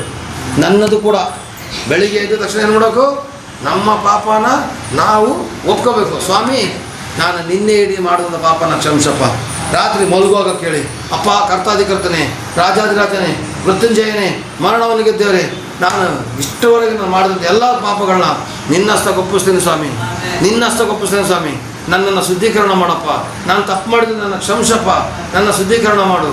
ಯಾಕ್ರಪ್ಪ ಇಷ್ಟು ಲೇಟು, ಮುಗಿಯೋ ಟೈಮಲ್ಲಿ ಬಂದಿರಲ್ಲ, ಶುದ್ಧೀಕರಣ ಮಾಡಪ್ಪ, ಶುದ್ಧೀಕರಣ ಮಾಡಪ್ಪ ಅಂತ ನೀವು ಪ್ರಾರ್ಥನೆ ಮಾಡಿ ದೇವರು ನಿಮ್ಮನ್ನು ಆಶೀರ್ವಾದ ಮಾಡೇ ಮಾಡ್ತಾರೆ. ಅಲ್ಲಯ್ಯ, ನಿಜವಾದ ಗುಡ್ ಫ್ರೈಡೆ ಯಾವಾಗ ಗೊತ್ತಾ? ಯೇಸು ಸ್ವಾಮಿ ಸತ್ತು ಶಿಲ್ಬೆ ಮೇಲೆ ಏರೋ ದಿವಸ ಮಾತ್ರ ಲೆಕ್ಕ ಹಾಕಬೇಡಿ. ಪ್ರತಿ ದಿವಸ ನಿಮ್ಮ ಪಾಪನ ಶಿಲ್ಬೆ ಮೇಲೆ ನೀವು ಯಾವಾಗ ಹಾಕ್ತಿರೋ ಪ್ರತಿ ದಿವಸ ಗುಡ್ ಫ್ರೈಡೆ. ಯಾವಾಗ ನೀವು ಪಾಪ ಬಿಡ್ತಿರೋ ಆಗ ಒಂದು ಹೊಸ ಶಕ್ತಿ ಬರ್ತದೆ, ಅದೇ ಪುನರುತ್ಥಾನ ದಿವಸ, ಅಂದರೆ ಯೇಸು ಹುಟ್ಟಿ ಬಂದ ದಿವಸ. ಹಾಗಾದ್ರೆ ಬರೋವರ ಯೇಸು ಸ್ವಾಮಿ ಹುಟ್ಟಿ ಬಂದಾಗ ಕೆಲವೊಂದು ಶಕ್ತಿಗಳಾಯ್ತು ಈ ಲೋಕದಲ್ಲಿ, ಅದ್ರ ಬಗ್ಗೆ ನಾನು ತಿಳಿಸ್ಕೊಡ್ತೀನಿ. ಈ ವಾರ ಗುಡ್ ಫ್ರೈಡೆ ಬಗ್ಗೆ ತಿಳಿಸ್ದೆ. ಬರೋ ಭಾನುವಾರ ಯೇಸು ಹುಟ್ಟಿ ಬಂದ್ರಲ್ವ, ಹುಟ್ಟಿ ಬಂದಾಗ ಭೂಮಿ ಮೇಲೆ ಕೆಲವೊಂದು ಶಕ್ತಿಗಳಾಯಿತು, ಅದ್ರ ಬಗ್ಗೆ ತಿಳಿಸ್ಕೊಡ್ತೀನಿ. ಹಬ್ಬಕ್ಕೆ ಯಾರು ಕೂಡ ಮಿಸ್ ಮಾಡಬೇಡಿ, ಎಲ್ಲರೂ ಕೂಡ ಬನ್ನಿ. ಇದು ಪ್ರಪಂಚದಾದ್ಯಂತ ಮಾಡುವಂಥ ಹಬ್ಬ ಇದು. ಕ್ರಿಸ್ಮಸ್ ಕೆಲವೊಂದು ಚರ್ಚ್ಗಳಲ್ಲಿ ಮಾಡೋದಿಲ್ಲ, ಗುಡ್ ಫ್ರೈಡೆ ಕೆಲವೊಂದು ಚರ್ಚ್ಗಳಲ್ಲಿ ಮಾಡೋದಿಲ್ಲ. ಆದರೆ ಯೇಸು ಹುಟ್ಟಿ ಬಂದಿರೋ ದಿವಸ, ಅಂದರೆ ಮನುಷ್ಯನಾಗಿ ಹುಟ್ಟಿ ಬಂದಿರೋ ದಿವಸ ಅಲ್ಲ. ಏನೇ ಮಾದೇವ, ಮನುಷ್ಯನಾಗಿ ಹುಟ್ಟಿ ಬಂದಿರೋ ದಿವಸ ಅಲ್ಲ, ಸತ್ತು 3 ದಿವಸ ಆಯ್ತು ಬಂದಿರೋ ದಿವಸ ಅದು. ಗೊತ್ತಾಯ್ತು? ಹುಟ್ಟು ಬಂದಿರೋದಕ್ಕೆ ಪ್ರಾಧಾನ್ಯತೆ ಅಲ್ಲ, ಸತ್ತು ಪುನಃ ದೇವರಾಗಿದ್ದು ಬಂದಲ್ಲ, ಅದಕ್ಕೆ ಪ್ರಾಧಾನ್ಯತೆ. ಈ ಹಬ್ಬನ ನಾವು ಚೆನ್ನಾಗಿ ಆಚರಿಸೋಣ. ಇವತ್ತಿನ ವಾಕ್ಯ ಅರ್ಥ ಆಗಿರ್ಬೋದು ಅಂತ ಅಂದ್ಕೊಳ್ತೀನಿ. ಗುಡ್ ಫ್ರೈಡೆ ಅಂದರೆ ಬೇರೆ ಏನೂ ಅಲ್ಲ, ಶಿಲ್ಬೆಗೆ ಹಾಕಿದ್ದು, ಮೊಳೆ ಹೊಡೆದಿದ್ದು, ಮುಳ್ಳು ಕಿರೀಟ ಹಾಕಿದ್ದು ಎಲ್ಲ ನಿಮ್ಗೆ ಕಥೆ ಗೊತ್ತಿದೆ. ಆದರೆ ಇವ್ರು ಯಾಕೆ ಬಂದರು ತಿನ್ನೋದು ನಾನು ಇವತ್ತು ನಿಮ್ಗೆ ತಿಳಿಸ್ಕೊಟ್ಟಿದ್ದೀನಿ. ನಮ್ಮ ಪಾಪನ ಪರಿಹಾರ ಮಾಡೋದಕ್ಕೋಸ್ಕರ, ಅಂದರೆ ಲೋಕದ ಮೇಲೆ ಪ್ರೀತಿ ಇಟ್ಟು ಬಂದರು ನಿಜ, ಆದರೆ ಯಾರು ನಂಬ್ತಾರೋ ಅವ್ರ ಪಾಪ ಪರಿಹಾರ, ಅವರು ಮಾತ್ರ ತನ್ನ ಜನ. ಹಾಗಾದರೆ ನೀನು ಇವತ್ತು ಯಾರಾಗಿದ್ದೀವಿ ಗೊತ್ತಾ? ದೇವರ ಜನ ಆಗಿದ್ದೀವಿ. ನಾನು ನೀವಾಗ ಯಾರಾಗಿದ್ದೀವಿ? ದೇವರ ಮಕ್ಕಳಾಗಿದ್ದೀವಿ. ಹೆಂಗೆ ದೇವರ ಮಕ್ಕಳಾಗಿದ್ದೀವಿ? ಯೇಸುವಿನ ರಕ್ತದಿಂದ. ಯಾರಿಂದ? ಯಾರಾಗಿದ್ದೀವಿ? ಯೇಸು ರಕ್ತದಿಂದ ನಾವು ಯಾರಾಗಿದ್ದೀವಿ? ಇನ್ನು ಮುಂದಕ್ಕೆ ನಾನು ಮನಸ್ಸುತಿ ಹಂಗೆ ಹೇಗೆ ಹೇಳ್ಕೊಬೇಡಿ. ಮತ್ತು ನಿಮ್ಮ ಮಕ್ಕಳಿಗೆ ಮೂದೇವಿ, ನಾಯಿ, ಕತ್ತೆ ಅಂತ ಬೈಬೇಡಿ. ಅದು ಕತ್ತೆ ಥರ ಇಲ್ಲ, ಮೂದೇವಿ ಥರ ಇಲ್ಲ, ಅದು ದೇವ್ರ ಥರ ಇದೆ. ಯಾರು? ನಿಮ್ಮ ಮಕ್ಕಳು ಯಾರ ಥರ ಇದೆ? ದೇವ್ರ ಥರ ಇದೆ. ಗಂಡನಿಗೆ ಹೋಗಿ ಮೂದೇವಿ ಅಂತ ಹೇಳ್ಬೇಡ, ಅವನು ಮೂದೇವಿ ಥರ ಇಲ್ಲ, ಅವನು ದೇವ್ರ ಥರ ಇದ್ದಾನೆ. ನಾನು ನೀನು ಯಾರ ಸ್ವರೂಪದಲ್ಲಿ ಉಂಟಾಗಿದ್ದೀವಿ? ದೇವರ ಸ್ವರೂಪದಲ್ಲಿ ಉಂಟಾಗಿದ್ದೀವಿ. ನಾವೀಗ ಯಾರು? ದೇವರ ಮಕ್ಕಳು. ನಮ್ಮ ಪಾಪನ ದಿನಾ ಶಿಲುಬೆಗೆ ಹಾಕೋಣ. ನಾವು ದಿನದಿಂದ ದಿನಕ್ಕೆ ದೇವರಾಗೇ ಆಗಬೇಕು. ಬೈಯೋದು ಮಾತ್ರ ನೆನಪಿದಲ್ಲ, ಹಂಗಲ್ಲ. ನಾವು ದಿನದಿಂದ ದಿನಕ್ಕೆ ದೇವ್ರ ಥರನೇ ಆಗಬೇಕಾದ್ರೆ ಬೈಬಲ್ ವಾಕ್ಯ ಕೇಳಬೇಕು, ಬೈಬಲ್ ಪ್ರಕಾರ ನಡೀಬೇಕು. ನಡೆದಾಗ ನಾವು ದೇವರ ರೂಪದಲ್ಲೇ ನಾವು ಹೋಲಿಕೆ ಆಗ್ತೀವಿ. ಆಮೇಲೆ ಎಲ್ಲರ ಕಣ್ಣುಗಳ ಮುಚ್ಚಿ ಪ್ರಾರ್ಥನೆ ಮಾಡುವ. ಪರಲೋಕದ ತಂದೆ, ಪ್ರಭು ಯೇಸುವಿನ ಅಭಿಷೇಕಗಳ ನಾಮದಲ್ಲಿ ಪವಿತ್ರಾತ್ಮರ ಸಹಾಯದಿಂದ ಸ್ವಾಮಿ ಅಪ್ಪ, ಈ ದಿನ ಈ ರೀತಿಯಾಗಿ ಪ್ರಾರ್ಥಿಸುವಾಗ ನಿನ್ನ ನಾಮ ಮಹಿಮೆ ಆಗಲಿ, ನಿನ್ನ ಕೃಪೆ ಎಳೆದು ಬರಲಿ ಸ್ವಾಮಿ. ಅಪ್ಪ, ನೀನು ಮಾಡಿದ ಕಾರ್ಯಕ್ಕಾಗಿ ಸೋತ್ರಪ್ಪ. ಅಪ್ಪ, ನಮ್ಮನ್ನು ಪ್ರೀತಿ ಇಟ್ಟು ನಿನ್ನ ಹಾಗೆ ನಮ್ಮನ್ನು ಸೃಷ್ಟಿ ಮಾಡಿ ನೀನು ಅಷ್ಟೊಂದು ಉಪಕಾರ ಮಾಡಿದರೂ ಕೂಡ ಆದಾಮ ಮಾಡಿದ ಒಂದೇ ಒಂದು ತಪ್ಪಿನಿಂದ ಪಾಪ ಇಡೀ ಲೋಕ ವ್ಯಾಪಿಸಿ ಆ ಪಾಪನ ಪರಿಹಾರ ಮಾಡೋಕ್ಕೋಸ್ಕರ ಸ್ವಾಮಿ ನೀನು ಶಿಲುಬೆಯಲ್ಲಿ ರಕ್ತವನ್ನು ಸುರಿಸಿ ನನ್ನ ರಕ್ಷಿಸಿದಲ್ಲಪ್ಪ. ಅದಕ್ಕಾಗಿ ಸ್ತೋತ್ರ ತಂದೆ. ಅಪ್ಪ, ಈ ಸಮಯದಲ್ಲಿ ನಮ್ಮನ್ನು ಆಶೀರ್ವದಿಸು, ಬಲಪಡಿಸು, ಶಕ್ತೀಕರಿಸು, ಶುದ್ಧೀಕರಿಸು, ನಿನ್ನ ರಾಜ್ಯದ ಮಹಿಮೆಗಾಗಿ ಉಪಯೋಗಿಸು. ನಮ್ಮ ಪಾಪಗಳನ್ನು ಇವತ್ತು ಒಪ್ಪುಕೊಳ್ತಾ ಇದ್ದೀವಿ ಸ್ವಾಮಿ, ನಮ್ಮನ್ನು ಕ್ಷಮಿಸು ಸ್ವಾಮಿ, ನಮ್ಮನ್ನು ಶುದ್ಧೀಕರಣ ಮಾಡು. ಯೇಸುವಿನ ಅಭಿಷೇಕಗಳ ನಾಮದಲ್ಲಿ ಪವಿತ್ರಾತ್ಮರ ಸಹಾಯದಿಂದ ಬೇಡಿ ಬಂದು ತಂದೆ. ಆಮೇನ್, ಆಮೇನ್. ದೇವರು ನಿಮ್ಮನ್ನು ಆಶೀರ್ವಾದ ಮಾಡಲಿ. ಹಾಗೆಯೇ ಊಟದ ಭಾಗಕ್ಕೋಸ್ಕರ ಪ್ರಾರ್ಥನೆ ಮಾಡುವ. ದೇವರು ನಿಮ್ಮನ್ನು ಕೃಪೆ ನಡೆಸಲಿ. ಬರೋವರ ಹಬ್ಬಕ್ಕೆ ಎಲ್ಲರೂ ಕೂಡ ಮಿಸ್ ಮಾಡಬೇಡಿ. ಎಷ್ಟು ಜನ ಆಗುತ್ತೆ ಅಷ್ಟು ಜನ ಕರ್ಕೊಬನ್ನಿ. ಬಾಕಿ ಬರದೇ ಇರತಕ್ಕಂಥ ದೇವ್ರ ಮಕ್ಕಳನ್ನ ಬರುವಂಗೆ ಅವ್ರಿಗೆ ಹೇಳಿ, ಹಬ್ಬದ ವಿಷಯ ಹೇಳ್ಬಿಟ್ಟು ಕರ್ಕೊಬನ್ನಿ. ಆಮೇನ್. Praise the Lord. ದೇವರು ನಿಮ್ಮನ್ನು ಆಶೀರ್ವಾದ ಮಾಡಲಿ. ಆಮೇನ್. ಒಳಗೆ ವಾಸಿಸುವ ಪವಿತ್ರಾತ್ಮನೇ, ಈ ದಿನ ನಿಶ್ಚಿತ್ತದಂತೆ ನಡೆಸಬೇಕಯ್ಯ. ನಮ್ಮೊಳಗೆ ವಾಸಿಸುವ ಪವಿತ್ರಾತ್ಮನೇ, ಈ ದಿನ ನಿಶ್ಚಿತ್ತದಂತೆ ನಡೆಸಬೇಕಯ್ಯ. ಪವಿತ್ರಾತ್ಮನೇ, ಪವಿತ್ರಾತ್ಮನೇ, ಪರಿಶುದ್ಧ ದೇವರಾತ್ಮನೇ, ಪವಿತ್ರಾತ್ಮನೇ, ಪವಿತ್ರಾತ್ಮನೇ, ಪರಿಶುದ್ಧ ದೇವರಾತ್ಮನೇ.